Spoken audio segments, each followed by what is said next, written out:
गुरु साहिब जी का सारा परिवार विछड़िया सी सरसा नदी के किनारे ते ये जिहड़ा हफ्ता है, ये शहीदी हफ्ता है। इस हफ्ते दे विच गुरु साहिब जी का सारा परिवार विछड़िया।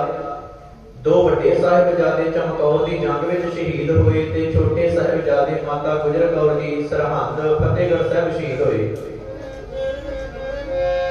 आप जी को पता है ये शहीदी हफ्ता है ते कल जो अज का दिन जिहड़ा लास्ट डेट सी, आओ आप थोड़ी जी विचार आप इतिहासिक विचार करिए ताकि सानू पता लग सके कि साहिबजादियां ने साडे वास्ते किहड़ी कुर्बानी की है।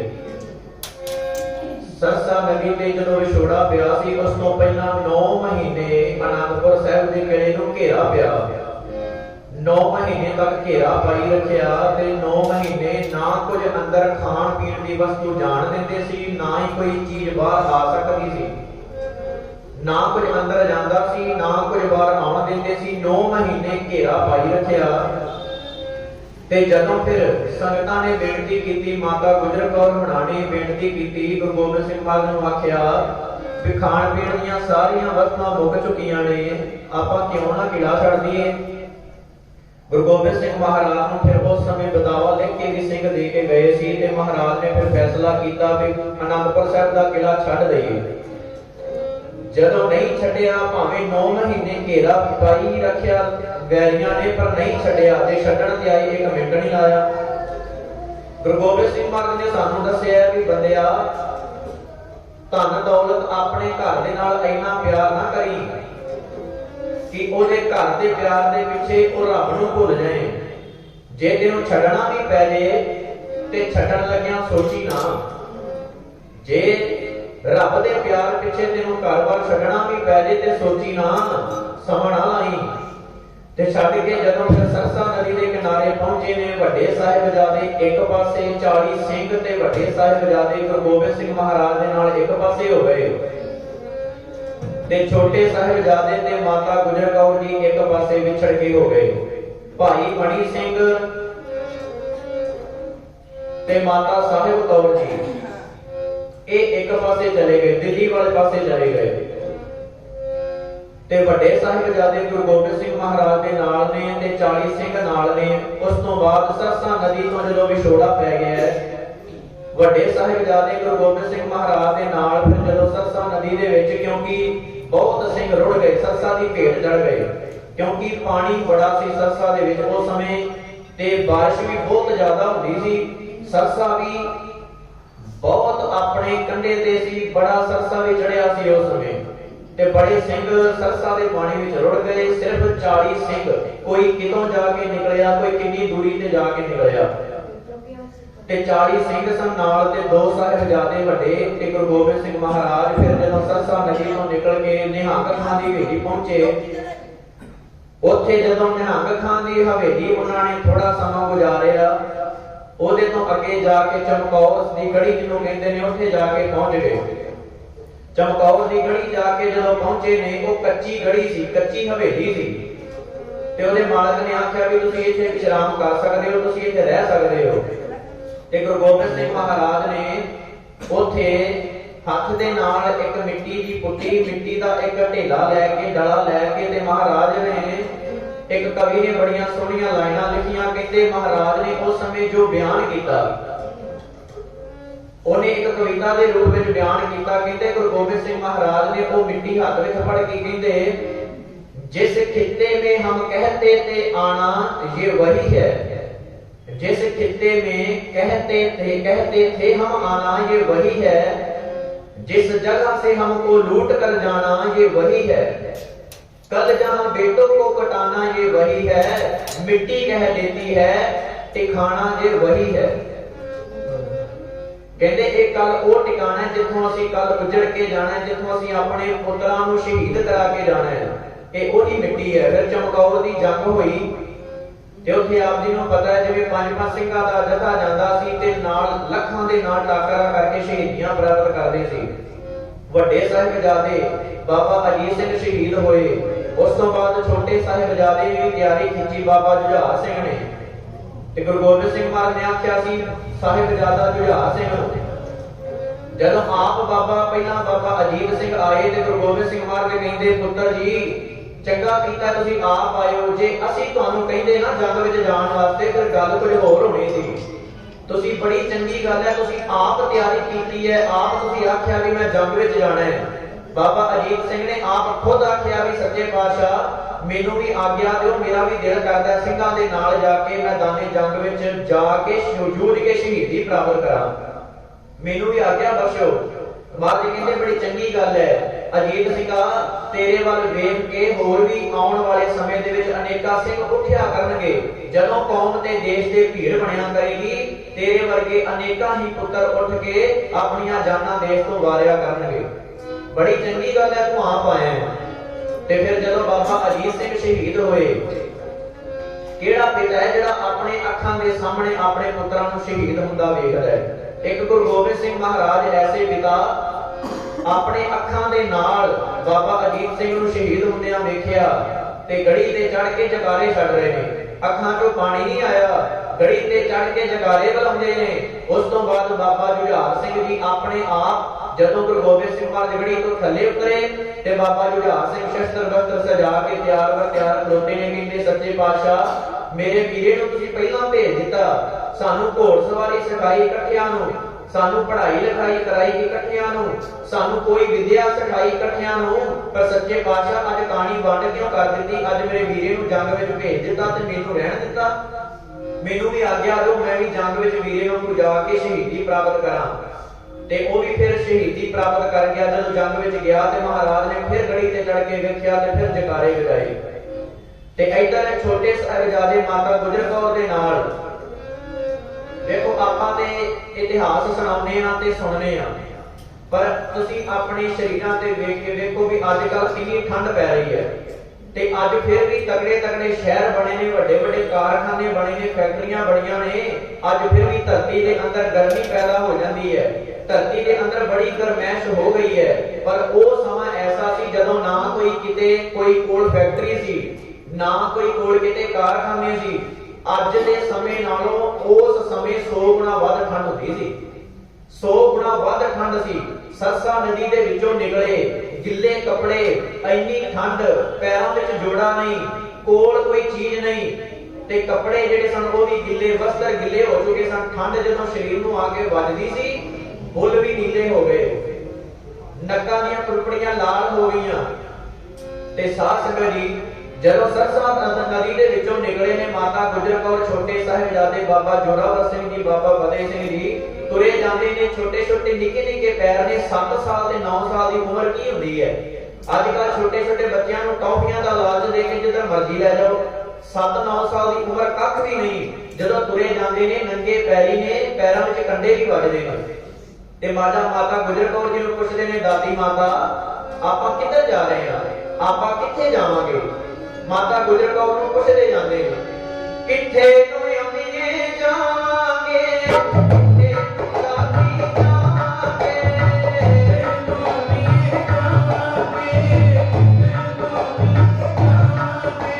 ਕਿੱਥੇ ਨੂੰ ਅੰਮੀਏ ਜਾਵਾਂਗੇ, ਕਿੱਥੇ ਨੂੰ ਦਾਦੀ ਜਾਵਾਂਗੇ, ਕਿੱਥੇ ਨੂੰ ਅੰਮੀਏ ਜਾਵਾਂਗੇ, ਕਿੱਥੇ ਨੂੰ ਦਾਦੀ ਜਾਵਾਂਗੇ। ਮਾਤਾ ਗੁਜਰ ਕੌਰ ਜੀ ਤੋਂ ਕੀ ਜਵਾਬ ਦੇ ਰਹੇ ਨੇ ਬੱਚਿਓ?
ਬੱਚਿਓ ਬਸ ਤੁਰੀ ਚੱਲੋ, ਜਿੱਥੇ ਕਰਤਾਰ ਲੈ ਜਾਏ ਆਪਾਂ ਉਧਰ ਹੀ ਚਲੇ ਜਾਵਾਂਗੇ। ਤੇ ਤੁਰਦਿਆਂ ਤੁਰਦਿਆਂ ਕਹਿੰਦੇ ਥੋੜੀ ਥਕਾਵਟ ਵੀ ਹੁੰਦੀ ਹੈ ਤੇ ਬਹਿ ਜਾਂਦੇ ਨੇ। ਇੱਕ ਥਾਂ ਤੇ ਬਹਿ ਗਏ ਤੇ ਬਹਿ ਕੇ ਨਾ ਆਪਸ ਵਿੱਚ ਗੱਲਾਂ ਕਰਦੇ ਨੇ। ਤੇ ਜੋਗੀ ਅੱਲਾ ਯਾਰ ਖਾਂ ਲਿਖਦਾ ਹੈ, ਕਹਿੰਦਾ ਆਪਸ ਦੇ ਵਿੱਚ ਬਹਿ ਕੇ ਸਾਹਿਬਜ਼ਾਦੇ ਗੱਲਾਂ ਕਰਦੇ ਨੇ। ਇੱਕ ਮਨ ਦੇ ਹਾਲਾਤ ਲਿਖਦਾ ਹੈ, ਕਹਿੰਦੇ ਆਪਸ ਵਿੱਚ ਗੱਲਾਂ ਕਰਦੇ ਨੇ ਬਾਬਾ ਜੁਝਾਰ ਸਿੰਘ ਜੀ, ਬਾਬਾ ਫਤਿਹ ਸਿੰਘ ਜੀ, ਵੀ ਸਾਡੇ ਵੀਰੇ ਸਾਨੂੰ ਛੱਡ ਕੇ ਕਿੱਧਰ ਚਲੇ ਗਏ ਨੇ। ਸਾਡੇ ਪਿਤਾ ਗੁਰੂ ਗੋਬਿੰਦ ਸਿੰਘ ਮਹਾਰਾਜ ਸਾਨੂੰ ਕਿੱਧਰ ਛੱਡ ਕੇ ਚਲੇ ਗਏ ਨੇ। ਇੰਨਾ ਉਹਨਾਂ ਨੂੰ ਚਾਅ ਸੀ ਰਣਤੱਤੇ ਵਿੱਚ ਜੂਝਣ ਦਾ, ਇੰਨਾ ਉਹਨਾਂ ਨੂੰ ਚਾਅ ਸੀ ਜੰਗ ਵਿੱਚ ਜਾਣ ਦਾ, ਸਾਨੂੰ ਭੁੱਲ ਗਏ। ਸਾਡੀ ਉਹਨਾਂ ਨੂੰ ਯਾਦ ਹੀ ਨਹੀਂ ਆਉਂਦੀ। ਮਾਤਾ ਜੀ ਕਦੋਂ ਆਉਣਗੇ, ਕਦੋਂ ਵੀਰੇ ਆਉਣਗੇ, ਕਦੋਂ ਸਾਨੂੰ ਮਿਲਣਗੇ। ਤੇ ਜੋਗੀ ਅੱਲਾ ਯਾਰ ਖਾਂ ਨੇ ਬੜੀਆਂ ਸੋਹਣੀਆਂ ਲਾਈਨਾਂ ਲਿਖੀਆਂ ਨੇ। ਉਹ ਕਹਿੰਦਾ ਆਪਸ ਵਿੱਚ ਗੱਲਾਂ ਕਰਦੇ ਨੇ ਤੇ ਕੀ ਕਹਿੰਦੇ ਨੇ, जब रण अजीत जीत कर तशरीफ लाएंगे, जब रण अजीत जीत कर तशरीफ लाएंगे, अब्बा के साथ जिस घड़ी जुझार आएंगे, करके गिला हर एक से हम रूठ जाएंगे, माता माता कभी पिता कभी भाई मनाएंगे। कहते सारे नाल असीं गिला करके रुस जावांगे, कहते सारे नाल रुसांगे। जदों जंग जित के वापस आउणगे, गुरु साहब नाल साडे भरा साडे वीरे भी आउणगे, सारियां नाल असीं गिला करके रुस जाना है, असीं मनना नहीं। माता माता कभी पिता कभी भाई मनाएंगे, गले से लगाकर हमको कहेंगे बार बार, मान जाओ हम नहीं मानेंगे जिन हार। कहते सानू गले नाल ला ला के सानू जप्पियां पा पा के मनाउणगे, असीं फिर भी नहीं मनना, असीं मनना नहीं भी सानू छड्ड के गए क्यों। कहते फिर जे सानू ज्यादा मनाउणगे ना, सानू गले नाल लाउणगे, सानू मनाउणगे, ते फिर असीं इकरार लेना है। इकरार लेंगे सबसे, भुलाना ना फिर कभी, जाने दिगर बिछुड़ के सताना ना फिर कभी, यूं अकेले छोड़कर जाना ना फिर कभी, कह देते हैं हंसाकर रुलाना ना फिर कभी।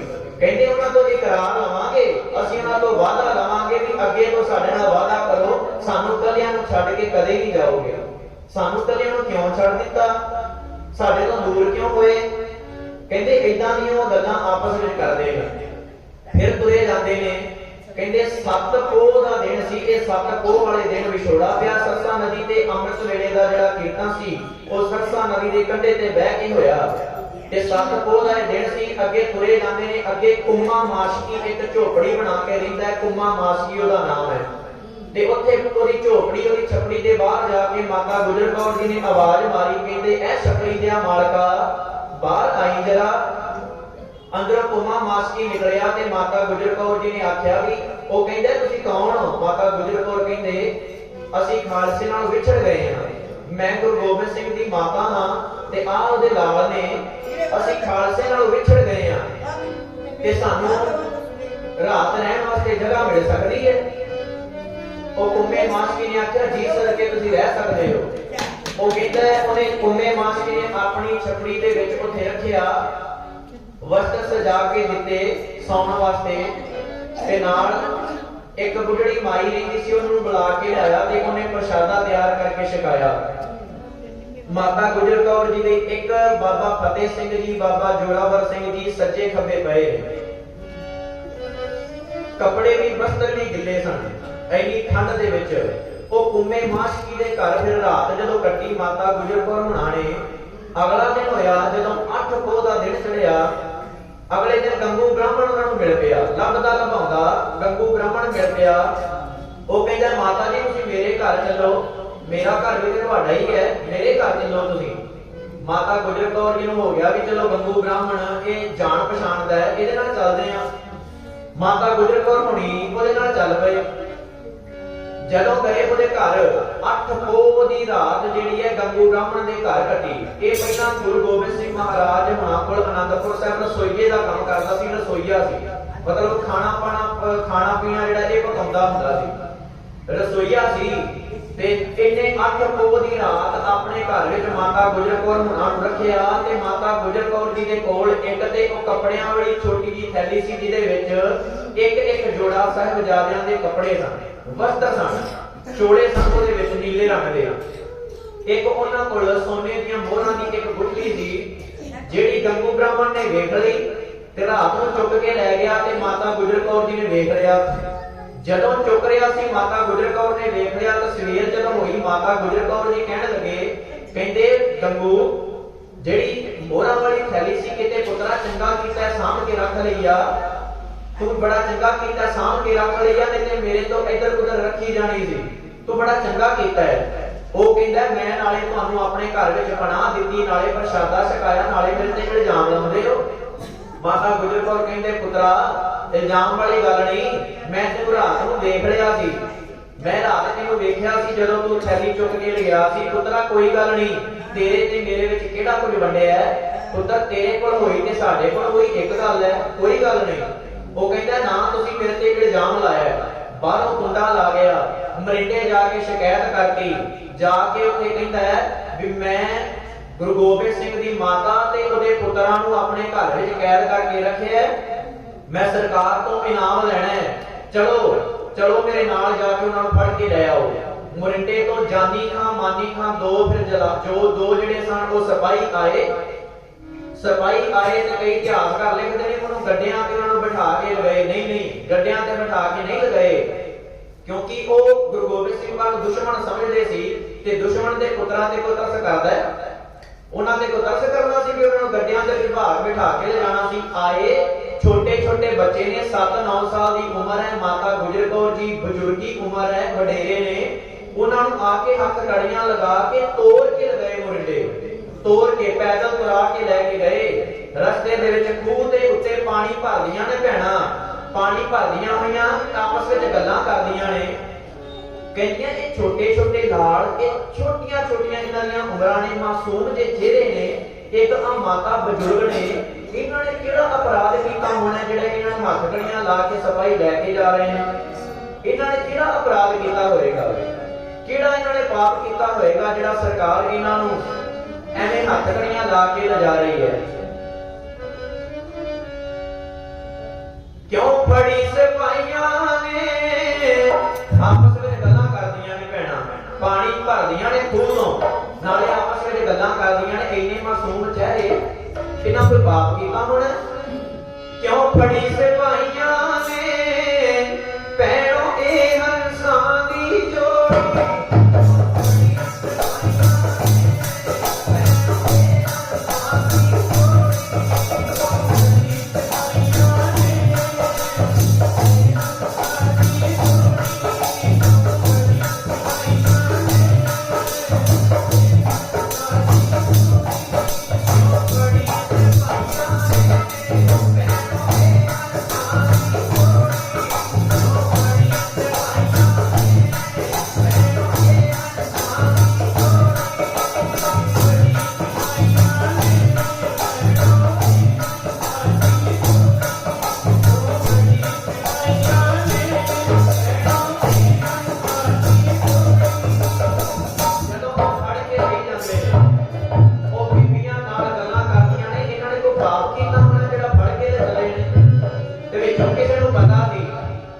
ਬੀਬੀਆਂ ਇੱਕ ਦੂਜੇ ਨਾਲ ਗੱਲਾਂ ਕਰਦੀਆਂ ਇਹ ਹੈ ਕੌਣ ਨੇ, ਤੇ ਜਿਨ੍ਹਾਂ ਨੂੰ ਵਿੱਚੋਂ ਪਤਾ ਸੀ ਉਹ ਕਹਿੰਦੇ ਇਹ ਤੇ ਗੁਰੂ ਗੋਬਿੰਦ ਸਿੰਘ ਮਹਾਰਾਜ ਦੀ ਮਾਤਾ ਹੈ ਤੇ ਨਾਲ ਉਹਨਾਂ ਦੇ ਦੋ ਛੋਟੇ ਲਾਲ ਨੇ, ਛੋਟੇ ਸਾਹਿਬਜ਼ਾਦੇ ਨੇ।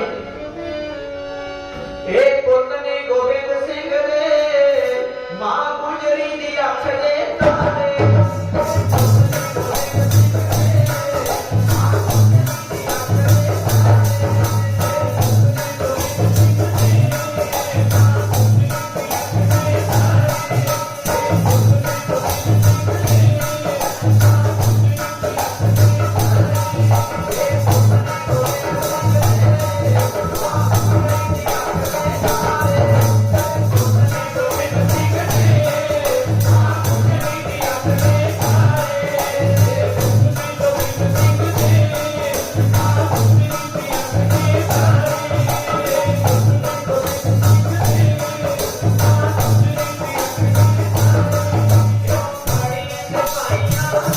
Bye.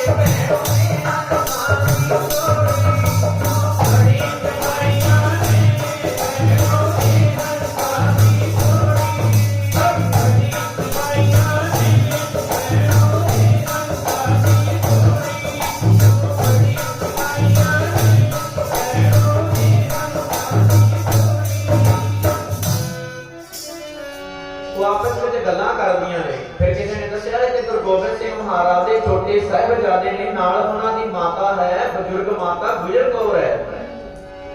ਤੇ ਜਦੋਂ ਫਿਰ ਉੱਥੋਂ ਤੁਰਨ ਲੱਗੇ ਤੇ ਮਾਤਾ ਗੁਜਰ ਕੌਰ ਜੀ ਕਹਿਣ ਲੱਗੇ, ਗੰਗੂਆ ਬੜਾ ਰੋਕਿਆ ਸੀ ਤੈਨੂੰ, ਨਾ ਇਹ ਕਹਿਰ ਕਮਾਵੀਂ, ਇਹ ਕਹਿਰ ਨਾ ਕਮਾ, ਛੋਟੇ ਛੋਟੇ ਲਾਲ ਨੇ ਇਹਨਾਂ ਤੇ ਤਰਸ ਖਾ, ਨਾ ਇਹ ਕਹਿਰ ਕਮਾ, ਨਾ ਸ਼ਿਕਾਇਤ ਕਰ।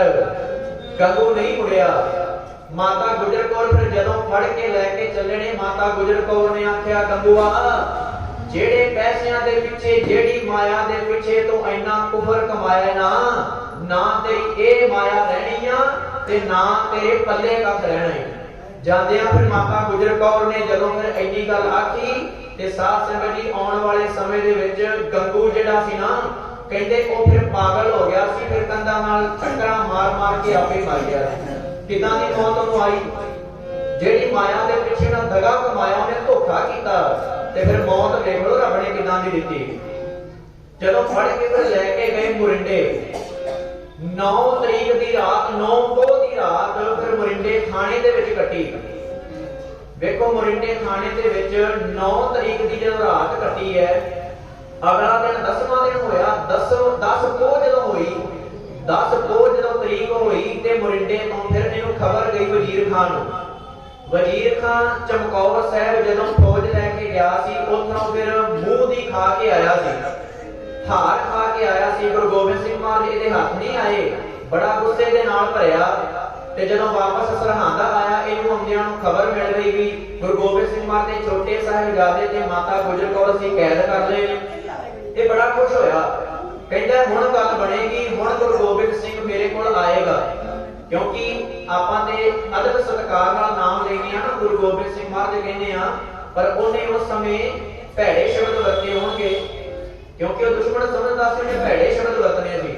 ਕਹਿੰਦਾ ਹੁਣ ਗੁਰੂ ਗੋਬਿੰਦ ਮੇਰੇ ਕੋਲ ਆ ਕੇ ਤਰਲੇ ਕਰੇਗਾ, ਉਹਦੀ ਮਾਤਾ, ਉਹਦੇ ਛੋਟੇ ਬੱਚੇ ਮੇਰੇ ਕੋਲ ਨੇ, ਹੁਣ ਤਰਲੇ ਕਰੇਗਾ ਆਣ ਕੇ। ਤੇ ਫਿਰ ਕਹਿੰਦਾ ਲੈ ਕੇ ਆਓ ਉਹਨਾਂ ਨੂੰ। ਮੁਰਿੰਡੇ ਤੋਂ ਫਿਰ ਲੈ ਕੇ ਗਏ ਨੇ।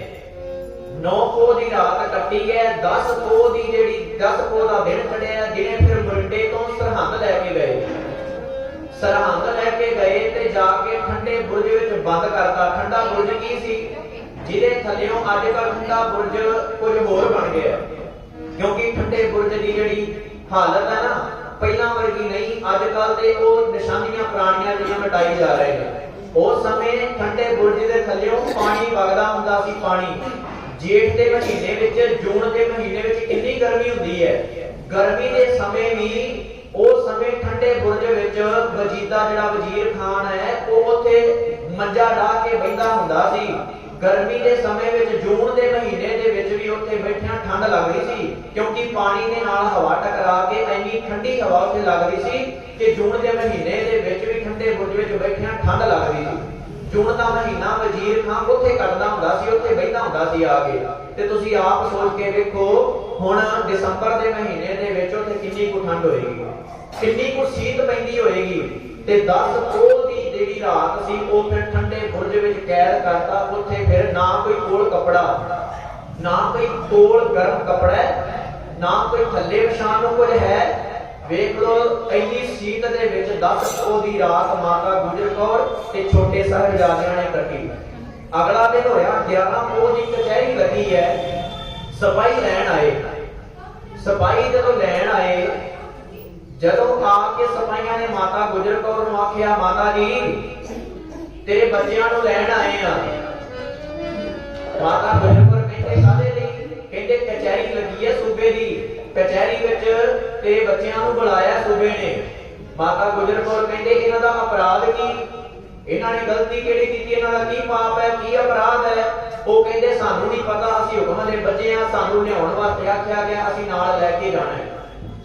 ਮਾਤਾ ਗੁਜਰ ਕੌਰ ਨੇ ਤੁਰਦਿਆਂ ਤੁਰਦਿਆਂ ਆਖਿਆ, ਬੱਚਿਓ, ਤੁਹਾਡੇ ਦਾਦਾ ਪਿਤਾ ਨੇ ਹਿੰਦ ਧਰਮ ਦੀ ਖਾਤਰ ਦਿੱਲੀ ਚਾਂਦਨੀ ਚੌਂਕ ਦੇ ਵਿੱਚ ਆਪਣਾ ਸੀਸ ਦਿੱਤਾ ਸੀ। ਵੇਖਿਓ ਪੁੱਤਰੋ, ਕਿਤੇ ਦਾਦੇ ਦੀ ਪੱਗ ਨੂੰ ਦਾਗ ਨਾ ਲਾ ਦਿਆ ਜੇ, ਦਾਦੇ ਦੀ ਪੱਗ ਨੂੰ ਦਾਗ ਨਾ ਲੱਗ ਜੇ। ਵੇਖਿਓ, ਮੈਨੂੰ ਕੁਝ ਇਹ ਸੁਣਨ ਨੂੰ ਨਾ ਮਿਲ ਜੇ ਵੀ ਮੇਰੇ ਪੋਤਰੇ ਡੋਲ ਗਏ ਸੀ। ਏਦਾਂ ਦੀ ਦਾਦੀ ਕਿੱਥੇ ਮਿਲੇਗੀ, ਕਿੱਥੇ ਹੋਏਗੀ ਜਿਹੜੇ ਆਪਣੇ ਛੋਟੇ ਛੋਟੇ ਪੋਤਰਿਆਂ ਨੂੰ ਇੰਨਾ ਸਿੱਖੀ ਦਾ ਸਬਕ ਪੜ੍ਹਾ ਰਹੀ ਹੈ। ਵੇਖਿਓ ਕਿਤੇ ਈਣ ਨਾ ਬਣ ਜਿਓ, ਵੇਖਿਓ ਕਿਤੇ ਡੋਲ ਨਾ ਜਾਇਓ। ਤੇ ਸਾਹਿਬਜ਼ਾਦੇ ਕਹਿੰਦੇ ਨੇ, ਨਹੀਂ ਦਾਦੀ ਮਾਤਾ, ਕੋਈ ਗੱਲ ਨਹੀਂ, ਤੁਹਾਨੂੰ ਇਹ ਖਬਰ ਨਹੀਂ ਮਿਲਦੀ ਵੀ ਤੁਹਾਡੇ ਪੋਤਰੇ ਡੋਲ ਗਏ, ਇਹ ਖਬਰ ਨਹੀਂ ਮਿਲੇਗੀ। ਤੇ ਜਦੋਂ ਲੈ ਕੇ ਗਏ, ਸਿਪਾਹੀ ਲੈ ਕੇ ਜਾਂਦੇ ਨੇ, ਨਾਲ ਨਾਲ ਉਹਨਾਂ ਨੂੰ ਸਮਝਾਉਂਦੇ ਨੇ, ਉਹਨਾਂ ਬੱਚਿਆਂ ਨੂੰ, ਸਾਹਿਬਜ਼ਾਦਿਆਂ ਨੂੰ ਸਮਝਾਉਂਦੇ ਨੇ ਵੀ ਤੁਸੀਂ ਜਦੋਂ ਜਾਓਗੇ ਨਾ ਤੇ ਸੂਬੇ ਦਾ ਦਰਬਾਰ ਸਜਿਆ ਹੋਏਗਾ, ਤੁਸੀਂ ਉਹਨੂੰ ਸੀਸ ਝੁਕਾ ਕੇ ਸਲਾਮ ਕਰਿਓ, ਆਪਣਾ ਸਿਰ ਝੁਕਾ ਕੇ ਸਲਾਮ ਕਰਿਆ ਜੇ। ਤੇ ਸਾਹਿਬਜ਼ਾਦੇ ਕਹਿੰਦੇ ਕੋਈ ਗੱਲ ਨਹੀਂ। ਤੇ ਐਵੇਂ ਸਿਪਾਹੀ ਸਮਝਾਉਂਦੇ ਹੁੰਦੇ ਨੇ। ਇਹਨਾਂ ਨੇ ਇੱਕ ਤਰਕੀਬ ਲਾਈ, ਵੱਡਾ ਦਰਵਾਜ਼ਾ ਬੰਦ ਕਰਤਾ, ਛੋਟਾ ਦਰਵਾਜ਼ਾ ਖੋਲ ਦਿੱਤਾ, ਕਿਉਂਕਿ ਛੋਟੇ ਦਰਵਾਜ਼ੇ ਦੇ ਵਿੱਚ ਕਹਿੰਦੇ ਜਦੋਂ ਬੰਦਾ ਅੰਦਰ ਇੰਟਰ ਕਰਦਾ ਹੈ, ਅੰਦਰ ਦਰਵਾਜ਼ੇ ਦੇ ਅੰਦਰ ਵੜੇਗਾ ਤੇ ਕਹਿੰਦੇ ਉਹਦਾ ਸੀਸ ਨੀਵਾਂ ਹੋਏਗਾ, ਉਹ ਝੁਕ ਕੇ ਅੰਦਰ ਵੜਨਾ ਪਏਗਾ। ਤੇ ਸਾਰੇ ਸੇ ਤਾੜੀਆਂ ਮਾਰ ਕੇ ਕਹਾਂਗੇ ਵੀ ਲਓ ਜੀ, ਸਾਡੇ ਸੂਬੇ ਨੂੰ ਸੀਸ ਇਹਨਾਂ ਦਾ ਝੁਕ ਗਿਆ, ਇਹਨਾਂ ਨੇ ਸਾਡੀ ਹੀਣ ਕਬੂਲ ਕਰ ਲਈ। ਅਸੀਂ ਇਹ ਕਹਾਂਗੇ, ਤਾੜੀਆਂ ਮਾਰਾਂਗੇ ਸਾਰੇ। ਇਹ ਸਾਰਿਆਂ ਦਾ ਇੱਕ ਪਾਸੇ ਧਿਆਨ ਹੈ, ਸਾਰੇ ਟਿਕ ਟਿਕੀ ਲਗਾ ਕੇ ਦਰਵਾਜ਼ੇ ਵੱਲ ਵੇਖਦੇ ਨੇ, ਦਰਵਾਜ਼ੇ ਵੱਲ ਵੇਖਦੇ ਨੇ ਵੀ ਹੁਣ ਵੀ ਉਹਨਾਂ ਦੇ ਸਿਰ ਆਏ, ਹੁਣ ਵੀ ਸਿਰ ਆਏ, ਹੁਣ ਵੀ ਝੁਕ ਕੇ ਅੰਦਰ ਵੜਨਗੇ, ਹੁਣ ਵੀ ਸਿਰ ਆਪਣਾ ਝੁਕਾ ਕੇ ਅੰਦਰ ਵੜਨਗੇ। ਜਦੋਂ ਦਰਵਾਜ਼ੇ ਦੇ ਕੋਲ ਆਏ, ਬਾਬਾ ਜੋਰਾਵਰ ਸਿੰਘ, ਬਾਬਾ ਫਤਿਹ ਸਿੰਘ ਨੇ ਇੱਕ ਦੂਜੇ ਵੱਲ ਵੇਖਿਆ, ਇੱਕ ਦੂਜੇ ਵੱਲ ਵੇਖ ਕੇ ਅੱਖਾਂ ਦੇ ਵਿੱਚ ਹੀ ਅਗਲਿਆਂ ਨੂੰ ਸਾਰੀ ਰਮਜ ਪਤਾ ਲੱਗ ਗਈ, ਕਿਉਂਕਿ ਉਹ ਉਮਰ ਦੇ ਭਾਵੇਂ ਨਿੱਕੇ ਸੀ ਪਰ ਉਹਨਾਂ ਦੀ ਸੁਰਤ ਬੜੀ ਉੱਚੀ ਸੀ। ਉਹ ਗਿਆਨ ਦੇ ਵਿੱਚ ਸਾਡੇ ਤੋਂ ਬੜੇ ਉੱਚੇ ਸੀ, ਉਹ ਸੁਰਤ ਦੇ ਵਿੱਚ ਸਾਡੇ ਤੋਂ ਬੜੇ ਉੱਚੇ ਸੀ। ਕਿਉਂਕਿ ਰੱਬ ਜਦੋਂ ਕਿਸੇ ਬੱਚੇ ਨੂੰ, ਕਿਸੇ ਵੀ ਬੰਦੇ ਨੂੰ, ਇਨਸਾਨ ਨੂੰ ਗਿਆਨ ਦਿੰਦਾ ਨਾ, ਉਮਰਾਂ ਨਹੀਂ ਦੇਖਦਾ। ਹੋ ਸਕਦਾ ਹੈ 80 ਸਾਲ ਦਾ ਬਜ਼ੁਰਗ ਵੀ ਉਦਾਂ ਦੀ ਗੱਲ ਨਾ ਸਿਆਣੀ ਕਰ ਸਕੇ। ਕਈ ਵਾਰ ਛੋਟੇ ਛੋਟੇ ਬੱਚੇ ਐਡੀ ਸਿਆਣੀ ਗੱਲ ਕਰ ਜਾਂਦੇ ਨੇ, ਕਿਉਂਕਿ 80 ਸਾਲ ਦਾ ਫਿਰ ਉਹ ਬਜ਼ੁਰਗ ਸਿਆਣਾ ਹੋਇਆ ਜਾਂ ਉਹ ਬੱਚਾ ਸਿਆਣਾ ਹੋਇਆ।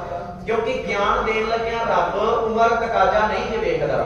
ਉਹਨੇ ਗਿਆਨ ਦੇਣ ਲੱਗਿਆਂ ਛੋਟੇ ਜਿਹੇ 5 ਸਾਲ ਦੇ ਬੱਚੇ ਨੂੰ ਵੀ ਦੇ ਦੇਣਾ ਹੈ, ਤੇ ਕਈਆਂ ਨੂੰ ਸਾਰੀ ਉਮਰ ਲੰਘ ਜਾਂਦੀ ਹੈ, 100 ਸਾਲ ਹੋ ਜਾਂਦੀ ਹੈ, ਗਿਆਨ ਆਉਂਦਾ ਹੀ ਨਹੀਂ, ਪਤਾ ਹੀ ਨਹੀਂ ਲੱਗਦਾ ਵੀ ਬੰਦਿਆਂ ਵਿੱਚ ਬਹਿ ਕੇ ਗੱਲ ਕਿੱਦਾਂ ਕਰਨੀ ਹੈ। ਸੋ ਇਸ ਕਰਕੇ ਰੱਬ ਗਿਆਨ ਦੇਣ ਲੱਗਿਆਂ ਨਹੀਂ ਵੇਖਦਾ, ਉਮਰਾਂ ਨਹੀਂ ਵੇਖਦਾ। ਸੋ ਸਾਧ ਸੰਗਤ ਜੀ, ਉਹਨਾਂ ਸਾਹਿਬਜ਼ਾਦਿਆਂ ਨੇ ਇੱਕ ਦੂਜੇ ਵੱਲ, ਦੋਨਾਂ ਭਰਾਵਾਂ ਨੇ ਵੇਖਿਆ ਤੇ ਬੜੇ ਮੁਸਕਰਾਏ, ਥੋੜੇ ਜਿਹੇ ਮੁਸਕਰਾ ਕੇ ਇੱਕ ਦੂਜੇ ਵੱਲ ਅੱਖਾਂ ਬਸ ਪਾਈਆਂ ਤੇ ਇੱਕ ਦੂਜੇ ਨੇ ਰਮਜ ਉਹਨਾਂ ਸਾਰਿਆਂ ਦੀ ਸਮਝ ਲਈ। ਸਾਰੇ ਟਿਕ ਟਿਕੀ ਲਗਾ ਕੇ ਵੇਖਦੇ ਸੀ, ਹੁਣ ਵੀ ਉਹਨਾਂ ਦੇ ਸੀਸ ਆਏ, ਹੁਣ ਵੀ ਸਿਰ ਝੁਕਾਉਣਗੇ, ਹੁਣ ਵੀ ਆਉਣਗੇ। ਜਦੋਂ ਉਹ ਟਿਕ ਟਿਕੀ ਲਗਾ ਕੇ ਵੇਖਦੇ ਨੇ, ਸਾਹਿਬਜ਼ਾਦਿਆਂ ਨੇ ਦੋਵਾਂ ਨੇ ਇੱਕ ਦੂਜੇ ਵੱਲ ਵੇਖ ਕੇ ਜਿੱਥੇ ਸਿਰ ਅੰਦਰ ਕਰਨਾ ਸੀ, ਪਹਿਲਾਂ ਆਪਣੇ ਜੋੜੇ ਅੰਦਰ ਕਰ ਦਿੱਤੇ।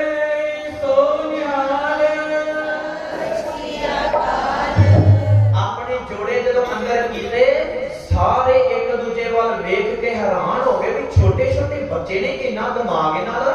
ਜਦੋਂ ਜੋੜੇ ਅੰਦਰ ਕਰਕੇ ਇਹ ਸਿਰ ਅੰਦਰ ਜਦੋਂ ਗਏ, ਗੱਜ ਕੇ ਸਾਹਮਣੇ ਜਾ ਕੇ ਸੂਬੇ ਦੇ ਗੱਜ ਕੇ ਆਖਿਆ, ਵਾਹਿਗੁਰੂ ਜੀ ਕਾ ਖਾਲਸਾ, ਵਾਹਿਗੁਰੂ ਜੀ ਕੀ ਫਤਿਹ। ਜਦੋਂ ਇੰਨੀ ਫਤਿਹ ਬੁਲਾਈ, ਸਾਰੇ ਪਾਸੇ ਚੁੱਪ ਫੈਲ ਗਈ, ਸ਼ਾਂਤ ਬਿਲਕੁਲ ਹੋ ਗਏ ਸਾਰੇ।